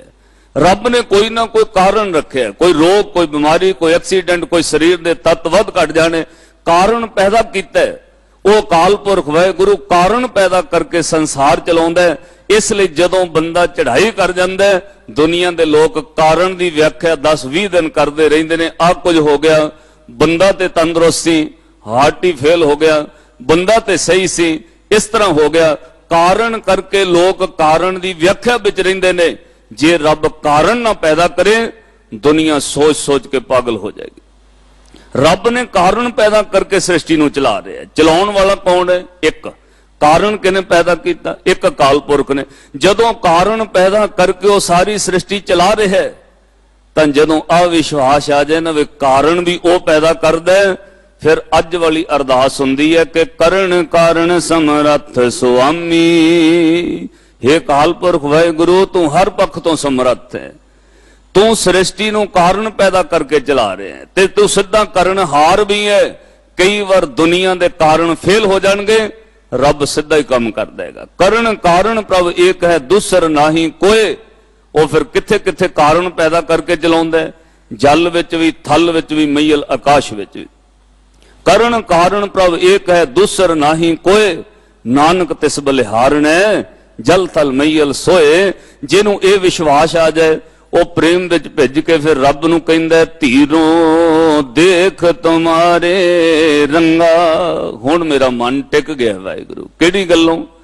ਤੇਰੇ ਰੰਗ ਵੇਖ ਕੇ ਕਿ ਚਲਾਉਣ ਵਾਲਾ ਹੀ ਤੂੰ ਹੈ। ਐਵੇਂ ਕਿਸੇ ਨੂੰ ਕੀ ਦੋਸ਼ ਦੇਣਾ, ਫਲਾਨੇ ਨੇ ਮੈਨੂੰ ਪਛਾੜ ਦਿੱਤਾ, ਉਹਦੀ ਵਜ੍ਹਾ ਨਾਲ ਕੰਮ ਵਿਗੜ ਗਿਆ, ਉਹ ਨਾ ਹੁੰਦਾ ਤੇ ਆ ਨਹੀਂ ਸੀ ਹੋਣਾ। ਆ ਅੰਦਰ ਦੀ ਚਿੰਤਾ ਸਭ ਕੁਝ ਮੁੱਕ ਗਈ। ਹੁਣ ਇੱਕ ਤੇ ਵਿਸ਼ਵਾਸ ਆਇਆ ਤੇ ਮਨ ਧੀਰਜ ਵਿੱਚ ਆ ਗਿਆ। ਗੁਰੂ ਅੱਗੇ ਆ ਕੇ ਕਿਹਾ ਧੀਰੋਂ ਦੇਖ ਤੁਮਾਰੇ ਰੰਗਾ, ਤੂੰ ਹੀ ਸੁਆਮੀ ਅੰਤਰਜਾਮੀ, ਤੂੰ ਹੀ ਸੁਆਮੀ ਅੰਤਰਜਾਮੀ। ਹੇ ਅਕਾਲ ਪੁਰਖ ਵਾਹਿਗੁਰੂ, ਤੂੰ ਮਾਲਕ ਹੈ ਤੇ ਅੰਤਰਜਾਮੀ ਹੈ, ਸਾਰਿਆਂ ਵਿੱਚ ਤੂੰ ਹੀ ਵਰਤਦਾ, ਸਭ ਕੁਝ ਤੂੰ ਕਰ ਰਿਹਾ, ਕਿਸੇ ਨੂੰ ਦੋਸ਼ ਨਹੀਂ। ਖਿਨ ਮੈਂ ਥਾਪ ਨਿਵਾਜੇ ਠਾਕੁਰ, ਨੀਚ ਕੀਟ ਤੇ ਕਰੇ ਰਾਜੰਗਾ। ਕਬੂ ਨਾ ਵਿਸਰੈ ਹੀਏ ਮੋਰੇ, ਤੇ ਨਾਨਕ ਦਾਸ ਹੀ ਦਾਨ ਮੰਗਾ। ਜਦੋਂ ਆਹ ਪੌੜੀ ਕੋਈ ਜਗਿਆਸੂ ਆਤਮਾ ਤੌਰ ਤੇ ਚੜ੍ਹਦਾ ਹੈ, ਉਹ ਦੂਜਿਆਂ ਨੂੰ ਦੋਸ਼ ਦੇਣਾ ਬੰਦ ਕਰ ਦਿੰਦਾ। ਉਹ ਨਾ ਦੋਸ਼ ਬੰਦੇ ਦੇ ਸਿਰ ਤੇ ਮੜਦਾ, ਨਾ ਦੋਸ਼ ਕਿਸੇ ਹੋਰ ਸੰਸਾਰੀ ਤੌਰ ਤੇ ਰਿਸ਼ਤੇਦਾਰ ਸੱਜਣ ਮਿੱਤਰ ਨੂੰ ਦਿੰਦਾ, ਨਾ ਦੋਸ਼ ਗੁਰੂ ਤੇ ਰੱਬ ਨੂੰ ਦਿੰਦਾ। ਇੱਕੋ ਹੀ ਗੱਲ ਕਹਿੰਦੇ, ਹੇ ਅਕਾਲ ਪੁਰਖ ਵਾਹਿਗੁਰੂ, ਸਭ ਕੁਝ ਤੇਰੇ ਹੁਕਮ ਵਿੱਚ ਹੈ। ਜਦੋਂ ਉਹਦੇ ਹੁਕਮ ਤੇ ਆ ਕੇ ਧੀਰਜ ਮਨ ਨੂੰ ਆ ਜਾਏ, ਉਦੋਂ ਦੋਸ਼ ਬੰਦ ਹੋ ਜਾਂਦੇ ਨੇ। ਫਿਰ ਆਪਣੇ ਆਪ ਨੂੰ ਦੋਸ਼ ਦੇ ਕੇ ਕਹੇਗਾ ਕਿਸੇ ਦੂਜੇ ਦਾ ਦੋਸ਼ ਨਹੀਂ। ਦੱਦਾ ਦੋਸ਼ ਨਾ ਦੇਉ ਕਿਸੇ ਦੋਸ਼ ਕਰਮਾ ਆਪਣਿਆ। ਤੁਸੀਂ ਸਿਆਣੇ ਸੱਜਣ ਬੈਠੇ ਹੋ, ਕਿੱਡੀ ਵੱਡੀ ਘਟਨਾ ਘਟ ਜਾਏ, ਕਿੰਨੇ ਦਿਨ ਉਹਦਾ ਅਫਸੋਸ ਕਰੋਗੇ ਬਹਿ ਕੇ? 2 ਦਿਨ 4 ਦਿਨ 10 ਦਿਨ 20 ਦਿਨ ਭਰ ਜਵਾਨੀ 'ਚ ਵੀ ਕਿਸੇ ਦੀ ਮੌਤ ਹੋ ਜਾਏ, ਕੋਈ ਅਫਸੋਸ ਕਰਦਾ, ਦੁੱਖ ਦੀਆਂ ਗੱਲਾਂ ਕਰਦਾ, ਅਖੀਰ ਗੱਲ ਮੁੱਕਦੀ ਕਿੱਥੇ ਹੈ? 2-4 ਸੱਜਣ ਅਫਸੋਸ ਕਰਨ ਆਉਂਦੇ ਨੇ, ਦੁੱਖ ਜ਼ਾਹਰ ਕਰਦੇ ਨੇ, ਘੰਟਾ 1.5 ਘੰਟਾ ਬਹਿ ਕੇ ਉੱਠਣਗੇ। ਜਦੋਂ ਉੱਠਣ ਲੱਗਣਗੇ ਇੱਕੋ ਹੀ ਗੱਲ ਕਹਿਣਗੇ ਵੀ ਅਕਾਲ ਪੁਰਖ ਦੇ ਹੁਕਮ ਵਿੱਚ ਹੈ, ਉਹਦੀ ਰਜ਼ਾ ਵਿੱਚ ਹੈ, ਬੰਦਾ ਕੀ ਕਰ ਸਕਦਾ ਹੈ? ਕਿਉਂਕਿ ਸਾਰੀਆਂ ਗੱਲਾਂ ਦਾ ਨਿਚੋੜ ਇੱਥੇ ਹੀ ਮਨ ਨੂੰ ਧੀਰਜ ਆਉਣਾ ਹੈ। ਜਦੋਂ ਪਤਾ ਲੱਗ ਜਾਏ ਉਹ ਸਭ ਕੁਝ ਕਰ ਰਿਹਾ ਹੈ। ਧੀਰੋਂ ਦੇਖ ਤੁਮਾਰੇ ਰੰਗਾ, ਉਹ ਅਕਾਲ ਪੁਰਖ ਵਾਹਿਗੁਰੂ ਤੇ ਆ ਭਰੋਸਾ ਆ ਜਾਏ, ਫਿਰ ਮਨ ਨੂੰ ਧੀਰਜ ਆਉਂਦਾ। ਅੱਜ ਮਹਾਰਾਜ ਜੀ ਨੇ ਬਚਨ ਕਹੇ, ਇਹੀ ਚੀਜ਼ ਫਿਰ ਬੰਧਨਾਂ ਤੋਂ ਮੁਕਤ ਕਰਦੀ। ਏਕ ਹਸਤੇ ਮੇਰੀ ਗਾਤੇ ਰਹਾਓ, ਦੇਖੇ ਨਨ ਰੂਪ ਬਰੰਗਾ, ਅਨ ਨਾਹੀ ਤੁਮ ਪਾਂਤੇ। ਹੇ ਅਕਾਲ ਪੁਰਖ ਵਾਹਿਗੁਰੂ, ਤੁਹਾਡੀ ਕਿਰਪਾ ਬਖਸ਼ਿਸ਼ ਦੇ ਨਾਲ ਜਦੋਂ ਆਹ ਸਮਝ ਆ ਜਾਂਦੀ ਹੈ, ਸਾਰੇ ਉਪਾਵ ਬੰਦਾ ਵਿਅਰਥ ਸਮਝਦਾ, ਕਰਨ ਕਾਰਨ ਇੱਕ ਤੇ ਭਰੋਸਾ ਆਉਂਦਾ, ਫਿਰ ਉਹਦੇ ਅਨੇਕ ਪ੍ਰਕਾਰ ਦੇ ਰੰਗ ਦਿਸਦੇ ਨੇ। ਉਹ ਰੰਗਾਂ ਵਿੱਚ ਕੀ ਕੁਝ ਕਰਦਾ, ਇਹ ਉਹਦੀ ਵਡਿਆਈ ਹੈ ਕਿ ਖਿਨ ਮੈਂ ਥਾਪ ਨਿਵਾਜੇ ਠਾਕੁਰ, ਨੀਚ ਕੀਟ ਤੇ ਕਰੇ ਰਜੰਗਾ। ਇਹ ਉਹਦੀ ਵਡਿਆਈ ਹੈ ਕਿ ਰੀਤੇ ਭਰੇ ਭਰੇ ਸਖਨਾ ਵੈ, ਜੈ ਤਾਂ ਕੋ ਵਿਵਹਾਰੇ। ਉਹ ਭਰਿਆਂ ਨੂੰ ਖਾਲੀ ਵੀ ਕਰ ਦਿੰਦਾ, ਖਾਲੀਆਂ ਨੂੰ ਭਰੇ ਕਰ ਦਿੰਦਾ। ਭਿਖਾਰੀਆਂ ਨੂੰ ਰਾਜੇ ਕਰ ਸਕਦਾ, ਰਾਜਿਆਂ ਨੂੰ ਭਿਖਾਰੀ ਕਰ ਦਿੰਦਾ। ਇਹ ਉਹਦੀ ਵਡਿਆਈ ਹੈ। ਜਦੋਂ ਉਹਦੇ ਤੇ ਭਰੋਸਾ ਆ ਜਾਏ, ਉਹ ਕੌਡੀਆਂ ਨੂੰ ਕਰੋੜਾਂ ਵਿੱਚ ਬਦਲ ਸਕਦਾ ਹੈ। ਇਹ ਉਹਦੀ ਵਡਿਆਈ ਹੈ। ਅਨੇਕਾਂ ਉਹਦੇ ਅਨੇਕ ਪ੍ਰਕਾਰ ਦੇ ਰੰਗ ਦਿਸਦੇ ਨੇ। ਫਿਰ ਅਕਾਲ ਪੁਰਖ ਵਾਹਿਗੁਰੂ ਦਾ ਆਧਾਰ ਮੰਨ ਕੇ ਉਹ ਜਗਿਆਸੂ ਕਹਿੰਦਾ, ਦੇ ਆਧਾਰ ਸਰਬ ਕੋ ਠਾਕੁਰ, ਜੀ ਪ੍ਰਾਣ ਸੁਖ ਦਾਤੇ। ਹੇ ਜਿੰਦ ਤੇ ਪ੍ਰਾਣਾਂ ਨੂੰ ਸੁਖ ਦੇਣ ਵਾਲੇ ਅਕਾਲ ਪੁਰਖ ਵਾਹਿਗੁਰੂ, ਸੁੱਖਾਂ ਦੇ ਦਾਤੇ ਨਿਰੰਕਾਰ, ਕਿਰਪਾ ਕਰੋ, ਆਪਣਾ ਆਧਾਰ ਆਪਣਾ ਆਸਰਾ ਬਖਸ਼ਿਸ਼ ਕਰੋ। ਤੁਹਾਡੇ ਆਸਰੇ ਤੋਂ ਬਗੈਰ ਨਾ ਮਨ ਦੀ ਭਟਕਣਾ ਮੁੱਕਣੀ ਹੈ, ਨਾ ਇਸ ਤਨ ਦੀ ਭਟਕਣਾ ਮੁੱਕੇਗੀ, ਨਾ ਜਨਮ ਮਰਨ ਤੋਂ ਕੋਈ ਮੁਕਤ ਹੁੰਦਾ ਹੈ। ਜਿੰਨੀ ਦੇਰ ਪ੍ਰਭੂ ਦਾ ਆਸਰਾ ਨਾ ਮਿਲੇ, ਬੰਦੇ ਦਾ ਮਨ ਭਟਕਣੋਂ ਰੁਕ ਹੀ ਨਹੀਂ ਸਕਦਾ। ਆਸਰਾ ਗੁਰੂ ਦੇ ਸ਼ਬਦ ਨੇ ਦੇਣਾ। ਜਿਹਨੂੰ ਤੁਸੀਂ ਰੋਜ਼ ਪੜ੍ਹਦੇ ਹੋ ਕਿ ਅਕਾਲ ਪੁਰਖ ਵਾਹਿਗੁਰੂ ਦਾ ਨਾਮ ਇੰਨਾ ਵੱਡਾ ਆਸਰਾ ਦਿੰਦਾ ਹੈ। ਜਿਸ ਤਰ੍ਹਾਂ ਸਾਧ ਸੰਗਤ ਜੀ ਆ ਮਣਾ ਮੂਹੀ, ਲੋਹਾ ਸਰੀਆ, ਬਜਰੀ ਸੀਮੈਂਟ, ਕਿੰਨੀ ਵੱਡੀ ਬਿਲਡਿੰਗ ਬਣਦੀ, ਇਹਨੂੰ ਆਸਰਾ ਕਿਸੇ ਨਾ ਕਿਸੇ ਥੰਮ ਨੇ ਦਿੱਤਾ ਹੈ। ਏਦਾਂ ਡੋਲਦੇ ਹੋਏ ਮਨ ਨੂੰ, ਭਟਕਦੇ ਮਨ ਨੂੰ ਗੁਰੂ ਦੇ ਸ਼ਬਦ ਦਾ ਆਸਰਾ ਮਿਲਦਾ ਹੈ। ਜਿਉਂ ਮੰਦਰ ਕੋ ਥੰਮੇ ਥਮਨ, ਗੁਰੂ ਕੀ ਦਿੰਦਾ ਹੈ? ਤਿਉਂ ਗੁਰ ਕਾ ਸ਼ਬਦ ਮਨੈ ਅਸਥਮਨ। ਗੁਰੂ ਕਹੇਗਾ ਵਾਹਿਗੁਰੂ ਜਪ। ਜਪਦਿਆਂ ਜਿੱਦਣ ਕਿਤੇ ਸੁਰਤ ਨੂੰ ਸ਼ਬਦ ਸਪਰਸ਼ ਕਰਨ ਲੱਗ ਪਿਆ, ਤੇਰਾ ਡੋਲਦਾ ਮਨ ਟਿਕਣ ਲੱਗ ਜਾਏਗਾ, ਤੈਨੂੰ ਭਾਣੇ ਦੀ ਗੱਲ ਸਮਝ ਆ ਜਾਏਗੀ। ਸਾਧ ਸੰਗਤ ਗੱਲਾਂ ਕਰਨੀਆਂ, ਸੁਣਾਉਣੀਆਂ, ਸੁਣਨੀਆਂ ਹੋਰ ਗੱਲ ਹੈ, ਪਰ ਜਿੱਦਣ ਕਿਤੇ ਜ਼ਿੰਦਗੀ ਵਿੱਚ ਮਨ ਨੂੰ ਕੋਈ ਚੋਟ ਵੱਜਦੀ ਸੰਸਾਰ ਵੱਲੋਂ, ਅਸਲ ਵਿੱਚ ਉਹ ਚੋਟ ਹੀ ਨਿਰੰਕਾਰ ਵੱਲ ਦੇ ਪਾਸੇ ਲਿਆਉਂਦੀ ਹੈ। ਕਈ ਵਾਰ ਉਹ ਚੋਟ ਕਿਸੇ ਸਰੀਰ ਦੇ ਦੁੱਖ ਦੀ ਹੋ ਸਕਦੀ ਹੈ, ਜਿਹਨੂੰ ਮਹਾਰਾਜ ਨੇ ਕਿਹਾ ਦੁੱਖ ਦਾਰੂ ਸੁਖ ਰੋਗ ਪਿਆ। ਕਈ ਵਾਰ ਉਹ ਸੰਸਾਰ ਦੇ ਬੰਦਿਆਂ ਦੇ ਧੋਖੇ ਦੀ ਚੋਟ ਹੋ ਸਕਦੀ, ਜਿਨ੍ਹਾਂ ਤੇ ਬੜਾ ਵੱਡਾ ਵਿਸ਼ਵਾਸ ਹੈ, ਉਹ ਆਪਣੇ ਜਿੱਦਣ ਧੋਖਾ ਦੇ ਜਾਣ ਉਦਣ ਬੰਦਾ ਗੁਰੂ ਵੱਲ ਦੇ ਪਾਸੇ ਆਉਂਦਾ ਹੈ। ਸਾਧ ਸੰਗਤ, ਚੋਟ ਕਈ ਵਾਰ ਜ਼ਿੰਦਗੀ ਵਿੱਚ ਸਾਨੂੰ ਮੰਜ਼ਲ ਵੱਲ ਲੈ ਜਾਂਦੀ ਹੈ, ਕਿਉਂਕਿ ਕਿਤੇ ਨਾ ਕਿਤੇ ਪਹੁੰਚਣ ਵਾਸਤੇ ਚੋਟ ਚਾਹੀਦੀ ਹੈ। ਇਤਿਹਾਸ ਵਿੱਚ ਇਹ ਧਿਆਨ ਤੁਹਾਡਾ ਰਹਿੰਦਾ, ਰੋਜ਼ ਸੁਣਦੇ ਰਹਿੰਦੇ ਹੋ। ਸਾਧ ਸੰਗਤ, ਜੇ ਧਰੂ ਨੂੰ 5 ਸਾਲ ਦੀ ਉਮਰ ਵਿੱਚ ਮਤਰੇਈ ਮਾਂ ਆਪਣਿਆਂ ਦੀ ਚੋਟ ਨਾ ਵੱਜਦੀ, ਪਿਓ ਦੀ ਗੋਦ ਵਿੱਚੋਂ ਮਤਰੇਈ ਮਾਂ ਉਠਾ ਕੇ ਨਾ ਧੱਕਾ ਮਾਰਦੀ, ਜੇ ਇਸ ਗੋਦ ਵਿੱਚ ਬਹਿਣਾ ਸੀ, ਮੇਰੀ ਕੁੱਖ ਤੋਂ ਜਨਮ ਲੈਣਾ ਸੀ, ਧਰੂ ਨੂੰ ਮਤਰੇਈ ਦੀ ਚੋਟ ਨਾ ਵੱਜਦੀ, ਅੱਜ ਧਰੂ ਕਦੇ ਭਗਤ ਨਾ ਬਣਦਾ। ਸਾਧ ਸੰਗਤ, ਅੱਜ ਉਹਦਾ ਨਾਮ ਗੁਰੂ ਗ੍ਰੰਥ ਸਾਹਿਬ ਦੀ ਬਾਣੀ ਵਿੱਚ ਸਾਨੂੰ ਸਤਿਗੁਰੂ ਸਮਝਾਉਂਦੇ ਨੇ, ਰਾਮ ਜਪੋ ਜੀ ਐਸੇ ਐਸੇ, ਧਰੂ ਪ੍ਰਹਿਲਾਦ ਜਪਿਓ ਹਰ ਜੈਸੇ। ਜਿੱਦਣ ਆਪਣਿਆਂ ਵੱਲੋਂ ਚੋਟ ਵੱਜੀ, ਉਦਣ ਨਿਰੰਕਾਰ ਵੱਲ ਦੇ ਪਾਸੇ। ਪਰ ਹਾਂ, ਉਹ ਚੋਟ ਵੱਜਣ ਤੋਂ ਬਾਅਦ ਕਿਸੇ ਐਸੇ ਦੀ ਸੰਗਤ ਮਿਲ ਜਾਏ ਜਿਹੜਾ ਪਹਿਲਾਂ ਰਸਤੇ ਤੇ ਤੁਰਿਆ ਹੋਇਆ, ਕਿਉਂਕਿ ਕਈ ਵਾਰ ਸੰਸਾਰ ਦੇ ਧੋਖੇ ਦੀ ਚੋਟ ਵੱਜ ਜਾਏ, ਬੰਦਾ ਗਲਤ ਰਸਤੇ ਵੀ ਤੁਰ ਸਕਦਾ ਹੈ। ਕੋਈ ਸੰਸਾਰੀ ਤੌਰ ਤੇ ਧੋਖਾ ਦੇ ਜਾਏ, ਉਹ ਫਿਰ ਬਦਲੇ ਵਿੱਚ 20 ਨੂੰ ਧੋਖਾ ਦੇਣ ਲੱਗ ਪੈਂਦਾ ਹੈ। ਕੋਈ ਸਾਰੀ ਤੌਰ ਤੇ ਕਿਸੇ ਨਾਲ ਬੇਈਮਾਨੀ ਕਰ ਜਾਏ, ਉਹ ਫਿਰ 50 ਨਾਲ ਕਰਦਾ, ਮੇਰੇ ਨਾਲ ਕੀਤੀ ਹੈ ਮੈਂ ਵੀ ਕਰਾਂਗਾ। ਪਰ ਨਹੀਂ, ਉਹਨਾਂ ਹਾਲਾਤਾਂ ਵਿੱਚ ਕੋਈ ਭਲਾ ਪੁਰਸ਼ ਮਿਲ ਜਾਏ, ਉਹ ਉਸ ਮੁਹਾਰ ਨੂੰ ਮੋੜਦਾ ਤਾਂ ਉਹ ਚੋਟ ਰੱਬ ਦੇ ਘਰ ਤੱਕ ਲੈ ਜਾਂਦੀ ਹੈ। ਜਦੋਂ ਧਰੂ ਨੂੰ ਬਾਹੋਂ ਪਕੜ ਉਠਾਲ ਦਿੱਤਾ, ਮਾਂ ਕੋਲ ਜਾ ਕੇ ਰੋ ਕੇ ਕਹਿੰਦਾ, ਸੱਚੋ ਸੱਚ ਦੱਸ ਮਾਂ, ਤੂੰ ਮਹਾਰਾਣੀ ਹੈ ਕਿ ਨੌਕਰਾਣੀ ਹੈ?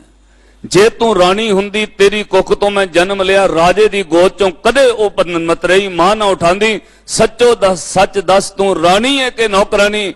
ਉਹਨੇ ਕਿਹਾ, ਬੇਟਾ ਜਨਮ ਕਰਕੇ ਤਾਂ ਰਾਣੀ ਸੀ, ਰਾਜੇ ਨਾਲ ਵਿਆਹੀ ਗਈ, ਪਰ ਪਤਾ ਨਹੀਂ ਕਰਮ ਕੈਸੇ ਹੋ ਗਏ, ਰਾਣੀ ਹੁੰਦਿਆਂ ਮੈਂ ਨੌਕਰਾਨੀਆਂ ਨਾਲੋਂ ਵੀ ਹਾਲਤ ਬੱਤਰ ਹੋ ਗਈ। ਤੇ ਉਸ ਧਰੂ ਨੇ ਫਿਰ ਮਾਂ ਨੂੰ ਪੁੱਛਿਆ, ਮਾਂ ਕਿਸ ਉਦਮ ਤੇ ਰਾਜ ਮਿਲੇ, ਸ਼ਤਰੂ ਤੇ ਸਭ ਹੋਵਣ ਮੀਤਾ। ਮਾਂ ਨੇ ਉਹਨੂੰ ਬਦਲੇ ਵੱਲ ਦੇ ਪਾਸੇ ਨਹੀਂ ਤੋਰਿਆ, ਇੱਕੋ ਗੱਲ ਕਹੀ, ਬੇਟਾ ਪਰਮੇਸ਼ਰ ਆਰਾਧੀ ਹੈ, ਜਿੱਦੂ ਹੋਈ ਹੈ ਪਤਤ ਪੁਨੀਤਾ, ਜਾਂ ਨਿਰੰਕਾਰ ਦਾ ਨਾਮ ਜਪ, ਤੂੰ ਪਤਤ ਤੋਂ ਪੁਨੀਤ ਹੋ ਜਾਏਗਾ। ਸਾਧ ਸੰਗਤ, ਇਤਿਹਾਸ ਕਹਿੰਦਾ 2.5 ਦਿਨ ਨਾਮ ਜਪੇ, 2 ਦਿਨਾਂ ਤੋਂ ਤੀਜਾ ਦਿਨ ਚੜਿਆ ਤੇ ਪਿਓ ਲੱਭਣ ਤੁਰ ਗਿਆ। ਜਦੋਂ ਪਿਓ ਨੇ ਲੱਭਿਆ, ਪਾਣੀ ਵਿੱਚ ਖਲੋਤਿਆਂ ਨਾਮ ਜਪ ਰਿਹਾ, ਉਹਨੇ ਕਿਹਾ, ਬੇਟਾ ਮਹਿਲ ਛੱਡ ਕੇ, ਘਰ ਛੱਡ ਕੇ ਨਾ ਜਾ, ਤੂੰ ਮੇਰੀ ਅੰਸ਼-ਵੰਸ਼ ਹੈ, ਆ ਮਹਿਲਾਂ ਵਿੱਚ। ਜੇ ਤੈਨੂੰ ਮਤਰੇਈ ਨੇ ਝਿੜਕਿਆ, ਮੈਂ ਤੇਰਾ ਬਣਦਾ ਅੱਧਾ ਰਾਜ ਤੈਨੂੰ ਅੱਜ ਹੀ ਤੇਰੇ ਨਾਮ ਕਰ ਦਾਂਗਾ। ਮਨ ਅੰਦਰ ਵਿਰਾਗ ਭਰਿਆ, ਉਹ ਮਨਾ, ਜੇ 2.5 ਦਿਨ ਨਿਰੰਕਾਰ ਦਾ ਨਾਮ ਜਪ ਕੇ ਅੱਧਾ ਰਾਜ ਮਿਲ ਸਕਦਾ, ਐਸਾ ਨਾਮ ਮੈਂ ਕਦੇ ਵੀ ਜਪਣੋਂ ਨਹੀਂ ਛੱਡਾਂਗਾ। ਸਾਧ ਸੰਗਤ, ਉਸ ਨਾਮ ਨੇ ਧਰੂ ਨੂੰ ਕਿੱਥੋਂ ਤੱਕ ਪਹੁੰਚਾ ਦਿੱਤਾ ਹੈ। ਜ਼ਿੰਦਗੀ ਵਿੱਚ ਚੋਟ ਕਈ ਵਾਰ ਬੰਦੇ ਨੂੰ ਰੱਬ ਵੱਲ ਦੇ ਪਾਸੇ ਲੈ ਜਾਂਦੀ, ਲੋਕਾਂ ਦਾ ਦਿੱਤਾ ਧੋਖਾ ਕਈ ਵਾਰ ਨਿਰੰਕਾਰ ਨਾਲ ਜੋੜ ਦਿੰਦਾ ਹੈ। ਸਤਿਗੁਰਾਂ ਕਿਹਾ, ਬਸ਼ਰਤ ਉਦੋਂ ਤੈਨੂੰ ਸੰਗਤ ਚੰਗੀ ਮਿਲ ਜਾਏ, ਤੇਰੇ ਅੰਦਰ ਵਿਸ਼ਵਾਸ ਆ ਜਾਏ। ਸਤਿਗੁਰ ਸੱਚੇ ਪਾਤਸ਼ਾਹ ਜੀ ਨੇ ਕਿਹਾ, ਭਟਕਦਾ ਮਨ ਉਦੋਂ ਹੀ ਟਿਕਦਾ ਜਦੋਂ ਉਹਦੇ ਉੱਤੇ ਭਰੋਸਾ ਬਣ ਜਾਏ। ਫਿਰ ਉਹ ਗੁਰੂ ਅੱਗੇ ਨਿਤ ਅਰਦਾਸ ਕਰਦਾ, ਉਹਨੂੰ ਵਿਸ਼ਵਾਸ ਹੈ, ਦੁਰਤ ਗਵਾਇਆ ਹਰ ਪ੍ਰਭ ਆਪੇ, ਸਭ ਸੰਸਾਰ ਉਭਾਰਿਆ, ਪਾਰ ਬ੍ਰਹਮ ਪ੍ਰਭ ਕਿਰਪਾ ਕਿੰਨੀ, ਆਪਣੇ ਜੀ ਸਮਾਰਿਆ। ਅਰਦਾਸ ਕਰਦਾ, ਹੋਈ ਰਾਜੇ ਰਾਮ ਕੀ ਰਖਵਾਲੀ, ਹੇ ਅਕਾਲ ਪੁਰਖ ਵਾਹਿਗੁਰੂ ਤੂੰ ਸਭ ਦੀ ਰੱਖਿਆ ਕਰਨਾ। ਇੰਨੇ ਭਰੋਸੇ ਵਿੱਚੋਂ ਸਿੱਖ ਜੀਣ ਲੱਗ ਪੈਂਦਾ, ਉਹਨੂੰ ਅੰਦਰ ਟਲ ਵਿਸ਼ਵਾਸ ਬਣਦਾ ਕਿ ਪਤਿਤ ਉਦਾਹਰਣ ਸਤਿਗੁਰ ਮੇਰਾ, ਮੋਹਿ ਤਿਸ ਕਾ ਪਰਵਾਸਾ। ਹੇ ਵਾਹਿਗੁਰੂ, ਜੇ ਪਿਛਲੇ ਲੰਘੇ ਸਾਲਾਂ ਵਿੱਚ ਕੋਈ ਪਤਿਤ ਕਰਮ ਹੋਏ ਨੇ, ਮੈਨੂੰ ਵਿਸ਼ਵਾਸ ਹੈ ਤੂੰ ਪਤਿਤਾਂ ਨੂੰ ਸ਼ੁੱਧ ਕਰ ਦਿੰਦਾ। ਮੈਨੂੰ ਭਰੋਸਾ ਹੈ ਤੇਰੇ ਦਰ ਤੇ ਪਤਿਤ ਵੀ ਪਵਿੱਤਰ ਹੋ ਜਾਂਦੇ ਨੇ। ਮੈਨੂੰ ਵਿਸ਼ਵਾਸ ਹੈ ਤੇਰੇ ਦਰ ਤੇ ਜਸਵੰਤ ਰਾਏ ਵਰਗੇ ਚੋਰ ਬਣ ਕੇ ਆਉਂਦੇ ਨੇ, ਪਰ ਹੇ ਗੁਰੂ ਹਰਕ੍ਰਿਸ਼ਨ ਸਾਹਿਬ, ਤੁਸੀਂ ਨਜ਼ਰ ਦ੍ਰਿਸ਼ਟੀ ਪਾਉਂਦੇ ਹੋ, ਚੋਰਾਂ ਨੂੰ ਸੰਤ ਬਣਾ ਦਿੰਦੇ ਹੋ। ਮੈਨੂੰ ਵਿਸ਼ਵਾਸ ਹੈ ਕਿ ਪਤਿਤ ਉਦਾਹਰਣ ਸਤਿਗੁਰ ਮੇਰਾ। ਕਰੋ ਅਰਦਾਸ, ਪਤਤ ਉਦਾਹਰਣ ਸਤਿਗੁਰ ਮੇਰਾ ਮੋਇ ਤਿਸ ਕਾ ਪਰਵਾਸਾ ਬਖਸ਼ ਲਏ ਸਭ ਸੱਚੇ ਸਾਹਿਬ ਸੁਣ ਨਾਨਕ ਕੀ ਅਰਦਾਸਾ। ਜਦੋਂ ਕੋਈ ਇੰਨੇ ਪ੍ਰੇਮ ਵਿੱਚ ਗੁਰੂ ਅੱਗੇ ਢਹਿ ਪਏ ਤੇ ਸਾਧ ਸੰਗਤ ਆ ਸਾਰੰਗ ਸ਼ਬਦ ਵਿੱਚ ਰਾਗ ਵਿੱਚ ਹੀ ਇੱਕ ਸ਼ਬਦ ਆਉਣਾ ਹੈ, ਉੱਥੇ ਮਹਾਰਾਜ ਕਹਿਣਗੇ ਉਹ ਫਿਰ ਏਦਾਂ ਤੇਰਾ ਸਹਾਈ ਹੁੰਦਾ ਹੈ ਜਿਵੇਂ ਮਾਂ ਤੇ ਪਿਓ ਬੱਚੇ ਦੀ ਸਹਾਇਤਾ ਕਰਦੇ ਨੇ। ਹਾਲਾਂਕਿ ਮਾਂ ਪਿਓ ਨਾਲ ਨਹੀਂ ਜੇ 24 ਘੰਟੇ ਰਹਿੰਦੇ, ਪਰ ਖਿਆਲ ਕਰਿਓ ਮਾਂ ਬੱਚੇ ਨੂੰ ਆਪਣੀ ਜਿੰਦ ਨਾਲੋਂ ਵੱਧ ਪਾਲਦੀ ਹੈ। ਬੱਚਾ ਕਿਤੇ ਬੈੱਡ ਤੇ ਪਿਆ ਵੱਖ ਲੈ ਕੇ ਡਿੱਗ ਜਾਏ, ਉਹ ਧਰਤੀ ਤੇ ਡਿੱਗਦਾ, ਚੀਕ ਬੱਚੇ ਦੀ ਨਿਕਲਦੀ ਹੈ ਪਰ ਹਾਂ ਅੰਦਰੋਂ ਮਾਂ ਦਿਓ ਨਿਕਲਦੀ ਹੈ। ਉਹਦਾ ਦਰਦ ਉਸ ਮਾਂ ਨੂੰ ਹੁੰਦਾ ਹੈ। ਅੱਖਾਂ ਦੇ ਸਾਹਮਣੇ ਪਿਓ ਦੇ ਬੱਚਾ ਡਿੱਗ ਜਾਏ, ਸਾਧ ਸੰਗਤ ਪੀੜਾ ਭਾਵੇਂ ਬੱਚੇ ਨੂੰ, ਪਰ ਉਹਦੇ ਨਾਲੋਂ ਕਿਤੇ ਜ਼ਿਆਦਾ ਦਰਦ ਉਹਦੇ ਬਾਪ ਨੂੰ ਵੀ ਹੁੰਦਾ ਹੈ। ਪਾਤਸ਼ਾਹ ਨੇ ਕਿਹਾ ਇਸ ਤਰ੍ਹਾਂ ਉਹ ਪਾਲਦਾ ਹੈ। ਦੁਨਿਆਵੀ ਮਾਂ ਪਿਓ ਭਾਵੇਂ 24 ਘੰਟੇ ਨਾ ਪਾਲਣ, ਪਰ ਗੁਰੂ ਮਾਂ ਤੇ ਪਿਓ ਰੂਪ ਵਿੱਚ ਸਦਾ ਸਹਾਈ ਹੁੰਦਾ ਹੈ। ਸਾਹਿਬ ਨੇ ਕਿਹਾ ਤੂੰ ਅਰਦਾਸ ਕਰ ਕਿ ਬਖਸ਼ ਲਏ ਸਭ ਸੱਚੇ ਸਾਹਿਬ ਸੁਣ ਨਾਨਕ ਕੀ ਅਰਦਾਸਾ। ਫਿਰ ਉਹ ਤੇਰਾ ਸਹਾਈ ਪਤਾ ਕਿਵੇਂ ਹੋਏਗਾ? ਪ੍ਰਭ ਮੇਰੋ ਇਤੁਤ ਸਦਾ ਸਹਾਈ ਪ੍ਰਤਪਾਲੈ ਬਾਰਿਕ ਕੀ ਨਿਆਈ ਜੈਸੇ ਮਾਤ ਬਿਤਾਈ।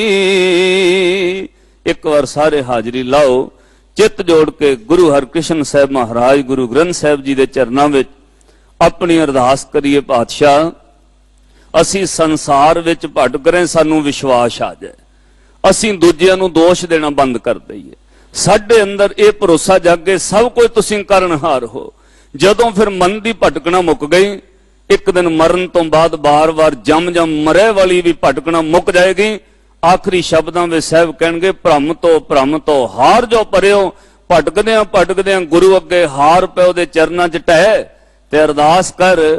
ਇਤੁਤ ਸਦਾ ਸਹਾਈ ਪ੍ਰਭ ਮੇਰੋ ਇਤੁਤ ਸਦਾ ਸਹਾਈ ਇਤੁਤ ਸਦਾ ਸਹਾਈ ਪ੍ਰਭ ਮੇਰੋ ਇਤੁਤ ਸਦਾ ਸਹਾਈ ਇਤੁਤ ਸਦਾ ਸਹਾਈ ਪ੍ਰਭ ਮੇਰੋ। ਤਕੜੇ ਹੋ ਕੇ ਹਾਜ਼ਰੀ ਲਾਓ ਸਾਧ ਸੰਗਤ। ਵਾਹ ਵਾਹ। ਇਤੁਤ ਸਦਾ ਸਹਾਈ, ਇਹ ਤੁਹਾਡੀ ਸੁਵਿਧਾ ਵਾਸਤੇ ਅੰਦਰ ਦੀ ਆਵਾਜ਼ ਥੋੜੀ ਘੱਟ ਕੀਤੀ, ਪਰ ਤੁਸੀਂ ਆਪਣੀ ਹਾਜ਼ਰੀ ਲਾਓ। ਇਤੁਤ ਸਦਾ ਸਹਾਈ ਪ੍ਰਭ ਮੇਰੋ ਇਤੁਤ ਸਦਾ ਸਹਾਈ ਇਤੁਤ ਸਦਾ ਸਹਾਈ ਪ੍ਰਭ ਮੇਰੋ ਇਤੁਤ ਸਦਾ ਸਹਾਈ ਇਤੁਤ ਸਦਾ ਸਹਾਈ ਪ੍ਰਭ ਮੇਰੋ ਇਤੁਤ। ਵਾਹਿਗੁਰੂ। ਇਤੁਤ ਸਦਾ ਸਹਾਈ ਪ੍ਰਭ ਮੇਰੋ ਇਤੁਤ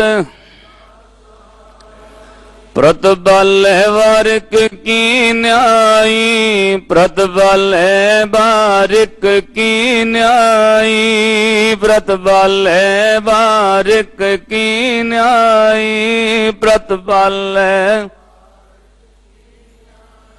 जैसे मात पिताई प्रभ मेरो इत्युत सदा सहाई जैसे मात पिताई प्रभ मेरो इत्युत सदा सहाई जैसे मात पिताई प्रभ मेरो इत्युत। ਵਾਹਿਗੁਰੂ। ਇਤੁਤ ਸਦਾ ਸਹਾਈ ਪ੍ਰਭ ਮੇਰੋ ਇਤੁਤ ਸਦਾ। ਇਹਨੂੰ ਵਿਸ਼ਵਾਸ ਵਿੱਚ ਲਿਆਉਣਾ ਕਿ ਉਹ ਸੱਚਮੁੱਚ ਸਹਾਈ ਹੈ, ਕਹਿਣ ਵਾਸਤੇ ਨਹੀਂ। ਗੁਰੂ ਗ੍ਰੰਥ ਸਾਹਿਬ ਮਹਾਰਾਜ ਦੀ ਬਾਣੀ ਪੜੋ, ਗੁਰੂ ਨੇ ਲਿਖ ਕੇ ਦਿੱਤਾ, ਲਿਖ ਕੇ।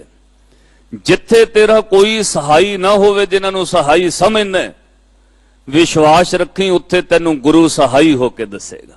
ਤੁਸੀਂ ਰੋਜ਼ ਪੜ੍ਹਦੇ ਹੋ, ਜੈ ਮਾਤ ਪਿਤਾ ਸੁਤ ਮੀਤ ਨਾ ਭਾਈ ਮਨੂਹਾ ਨਾਮ ਤੇਰਾ ਸੰਗ ਸਹਾਈ ਜੈ ਮਹਾ ਭਿਆਨ ਦੂਤ ਜਮ ਦਲੇ ਤੈ ਕੇਵਲ ਨਾਮ ਸੰਗ ਤੇਰੇ ਚਲੇ ਜੈ ਮੁਸ਼ਕਲ ਹੋਵੇ ਅਤ ਭਾਰੀ ਹਰ ਕੋ ਨਾਮ ਖਿਨ ਮਹੇ ਉਧਾਰੀ। ਇਹਨੂੰ ਮਹਾਰਾਜ ਨੇ ਕਿਹਾ ਜਾ ਕੋ ਮੁਸ਼ਕਲ ਅਤ ਬਣੇ ਢੋਈ ਕੋਏ ਨਾ ਦੇ, ਲਾਗੂ ਹੋਏ ਦੁਸ਼ਮਣਾ ਸਾਕ ਵੀ ਭਜ ਖਲੇ, ਸਭੋ ਭਜੈ ਆਸਰਾ ਚੁੱਕੈ ਸਭ ਅਸਰਾਓ, ਚਿਤ ਆਵੇ ਉਸ ਪਾਰ ਬ੍ਰਹਮ ਤਾਂ ਲੱਗੇ ਨਾ ਤਤੀ ਵਾਓ। ਪ੍ਰਭ ਮੇਰੋ ਇਤੁਤ ਸਦਾ ਸਹਾਈ। ਜਦੋਂ ਕੋਈ ਇੰਨੀ ਭਾਵਨਾ ਤੇ ਵਿਸ਼ਵਾਸ ਨਾਲ ਗੁਰੂ ਨੂੰ ਕਹਿੰਦਾ ਹੈ, ਫਿਰ ਸਾਹਿਬ ਨੇ ਕਿਹਾ ਉਹਦੇ ਉੱਤੇ ਆ ਪਰਉਪਕਾਰ ਗੁਰੂ ਕਰਦਾ ਹੈ ਕਿ ਭ੍ਰਮ ਤੋਂ ਹਾਰ ਜੋ ਪਰਿਓ,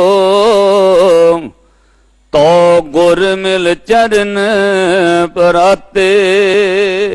ਭਟਕਦਿਆਂ ਇਹ ਮਨ ਜਿਹੜਾ ਬਾਰ-ਬਾਰ ਪਹਿਲਾਂ ਸੰਸਾਰ ਵਿੱਚ ਸੁਰਤ ਭਟਕਦੀ ਹੈ, ਮਨ ਭਟਕਦਾ ਹੈ, ਉਹਦੀ ਵਜ੍ਹਾ ਨਾਲ ਫਿਰ ਬਾਰ-ਬਾਰ ਆਤਮਾ ਨੂੰ ਭਟਕਣਾ ਪੈਂਦਾ ਹੈ।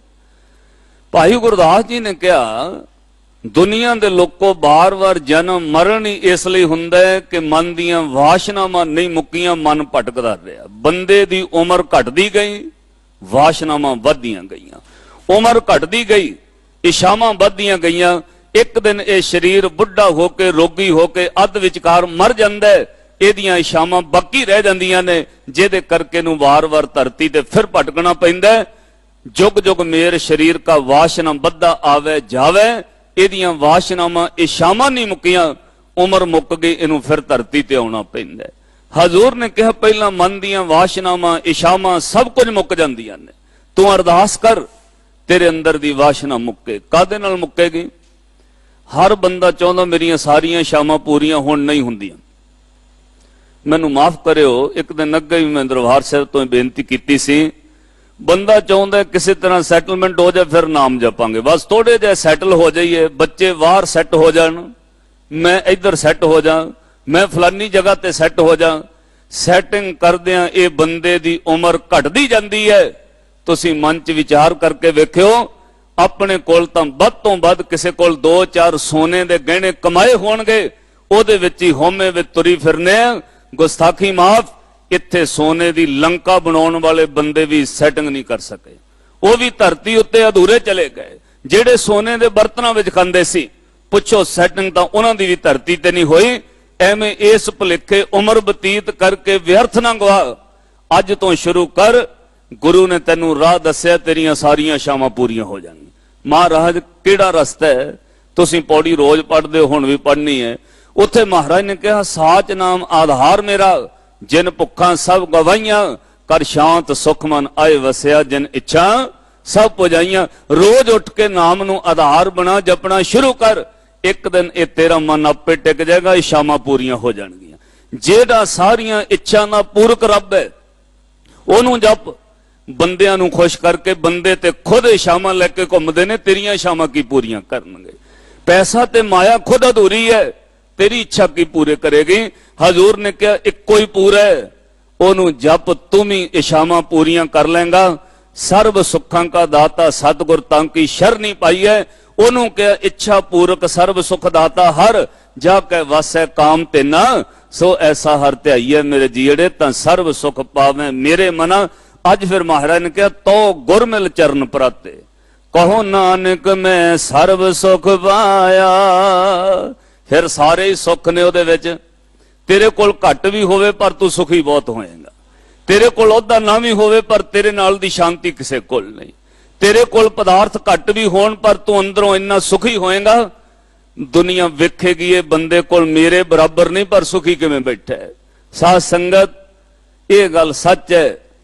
ਐਸੇ ਧਰਤੀ ਤੇ ਕਦੇ ਕਾਜੀ ਤੇ ਬਾਦਸ਼ਾਹ ਔਰੰਗਜ਼ੇਬ ਨੇ ਖਲੋ ਕੇ ਕਿਹਾ ਸੀ, ਮਤੀਦਾਸ ਜਾ ਤੇਰੀ ਜਾਨ ਬਖਸ਼ੀ। ਔਰੰਗਜ਼ੇਬ ਬਾਦਸ਼ਾਹ ਕਹਿੰਦਾ ਤੈਨੂੰ ਲਾਹੌਰ ਦਾ ਰਾਜ ਦਿੱਤਾ, ਜਿੰਨਾ ਪੈਸਾ ਕਮੇ ਤੈਨੂੰ ਸੋਨੇ ਨਾਲ ਤੋਲ ਦਾਂਗੇ, ਤੇਰੀ ਜਾਨ ਵੀ ਬਖਸ਼ ਦਿੱਤੀ, ਰਾਜ ਵੀ ਦਿੱਤਾ, ਸੁੱਖ ਭੋਗਣ ਲਈ ਸੋਨਾ ਪੈਸਾ ਵੀ ਦਿੱਤਾ। ਪਰ ਮਤੀਦਾਸ ਇੱਕ ਇਹਦੇ ਬਦਲੇ ਵਿੱਚ ਗੱਲ ਕਹਿ, ਆਪਣੇ ਗੁਰੂ ਤੇਗ ਬਹਾਦਰ ਮਹਾਰਾਜ ਵੱਲ ਉਂਗਲ ਕਰਕੇ ਕਹਿ, ਮੈਂ ਗੁਰੂ ਤੇਗ ਬਹਾਦਰ ਸਾਹਿਬ ਦੀ ਸਿੱਖੀ ਛੱਡੀ। ਭਾਈ ਮਤੀਦਾਸ ਨੇ ਉਸੇ ਵਕਤ ਜਵਾਬ ਦਿੱਤਾ, ਕਾਜੀ ਸਾਹਿਬ ਇਹ ਜ਼ੁਬਾਨ ਤਾਂ ਚਿਰੀ ਜਾ ਸਕਦੀ ਹੈ ਪਰ ਜ਼ੁਬਾਨ ਤੋਂ ਇਹ ਨਹੀਂ ਕਿਹਾ ਜਾ ਸਕਦਾ ਮੈਂ ਗੁਰੂ ਦੀ ਸਿੱਖੀ ਛੱਡੀ। ਤੇ ਕਾਜੀ ਔਰ ਬਾਦਸ਼ਾਹ ਔਰੰਗਜ਼ੇਬ ਹੈਰਾਨ ਹੋ ਗਏ। ਔਰੰਗਜ਼ੇਬ ਨੇ ਕਿਹਾ, ਕਾਜੀ ਸਾਹਿਬ ਪੁੱਛੋ ਇਹਨੂੰ, ਅਸੀਂ ਤੈਨੂੰ ਇੰਨਾ ਕੁਝ ਦੇ ਰਹੇ ਹਾਂ, ਲਾਹੌਰ ਦਾ ਰਾਜ, ਪੰਜਾਬ ਦਾ ਸੂਬੇਦਾਰ ਸੋਨੇ ਨਾਲ ਤੋਲ ਰਹੇ ਹਾਂ, ਉਹ ਤੂੰ ਸਿੱਖੀ ਛੱਡਣ ਲਈ ਤਿਆਰ ਨਹੀਂ। ਤੈਨੂੰ ਗੁਰੂ ਤੇਗ ਬਹਾਦਰ ਸਾਹਿਬ ਨੇ ਕੀ ਦਿੱਤਾ ਹੈ?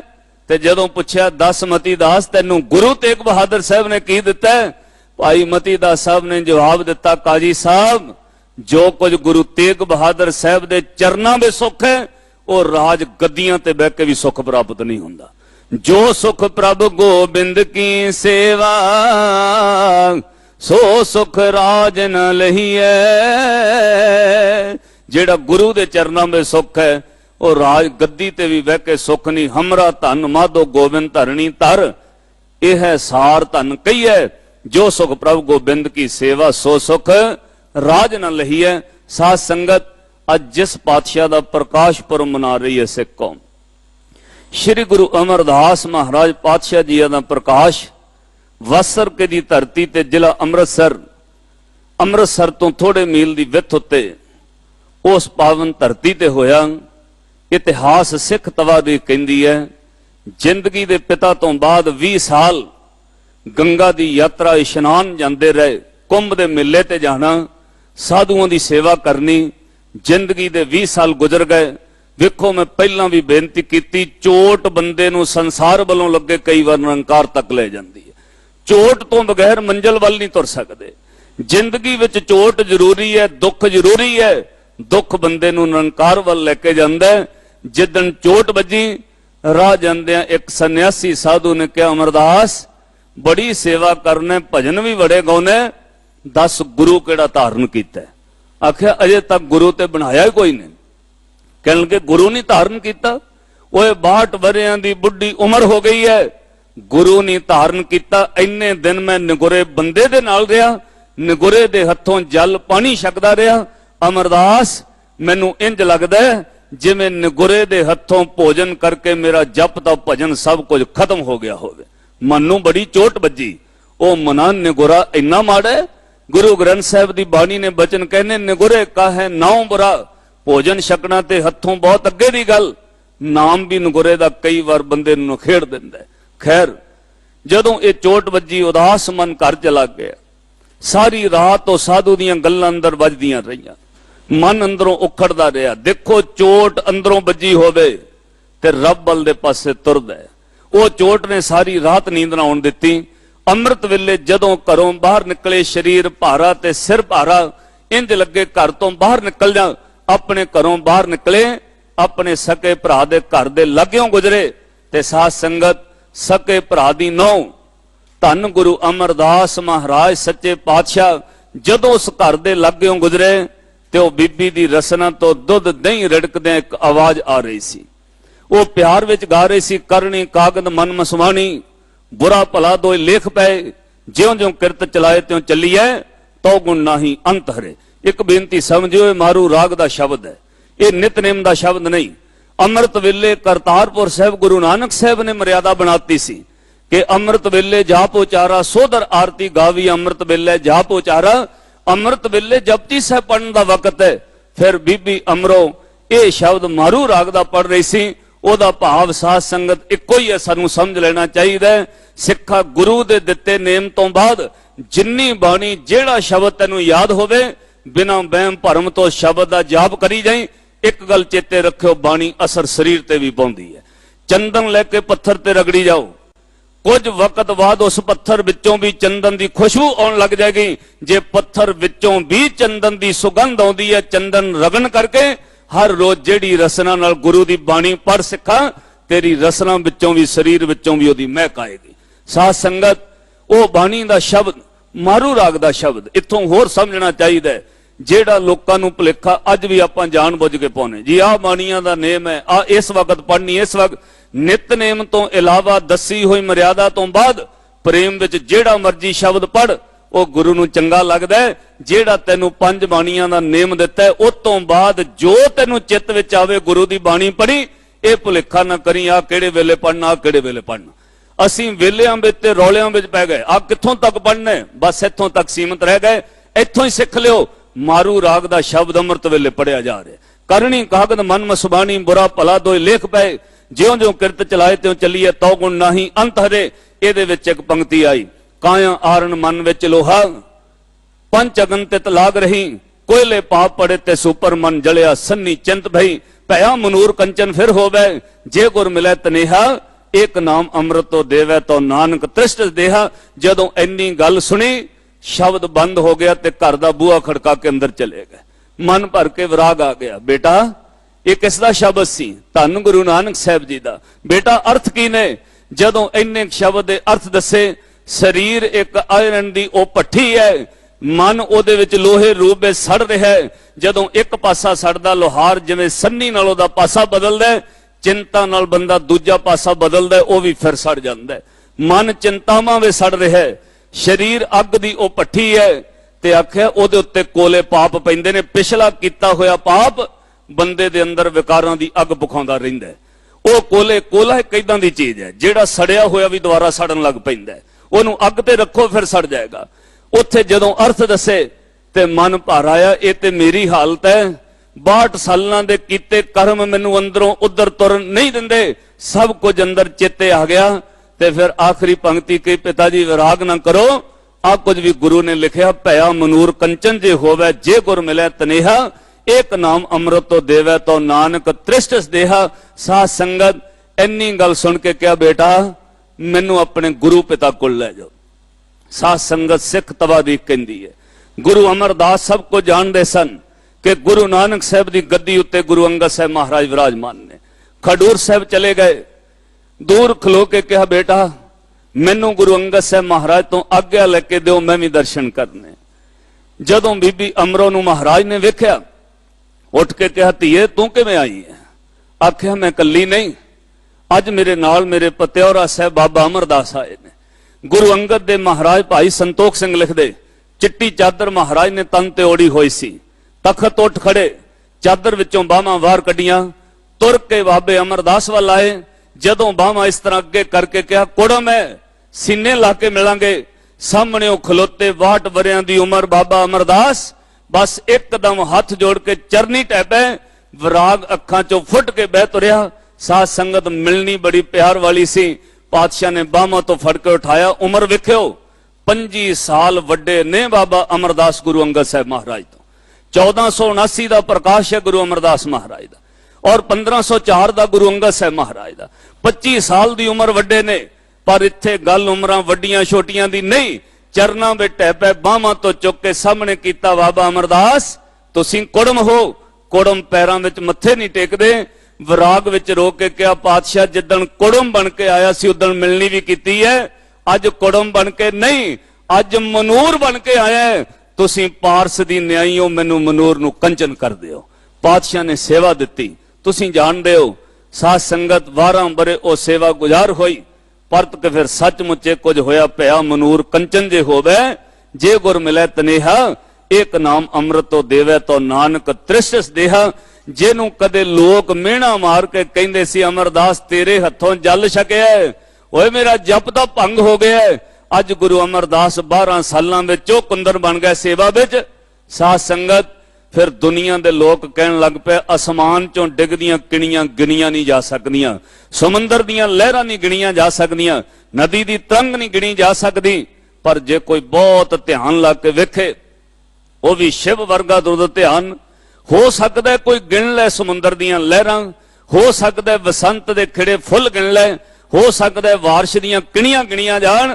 पर एक गल सच है, धन गुरु अमरदास साहब तेरे गुण नहीं गिने जा सकते, तेरी उपमा तेरे नाल ही दिती जा सकती। आओ उस सतगुरु निमाणियां दे मान, निताणियां दे तान, सतगुरु दे चरनां दा ध्यान धरो। कन हर बूंद बसोरो मावल, कुसुम बसंत गनंत न आवे। रब संस्करण उदर सागर को, गंग तरंग अंत को पावे।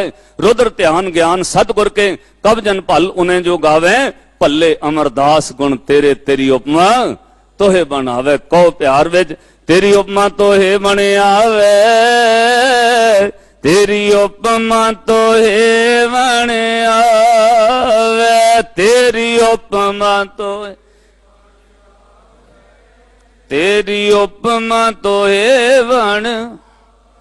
भले अमरदास गुण तेरे, भले अमरदास गुण तेरे, भले अमरदास, भले अमर। तेरी उपमा तोहे बन आवे, तेरी उपमा तोहे बन आवे, तेरी उपमा तोहे वण, तेरी उपमा तोहे वण आवे।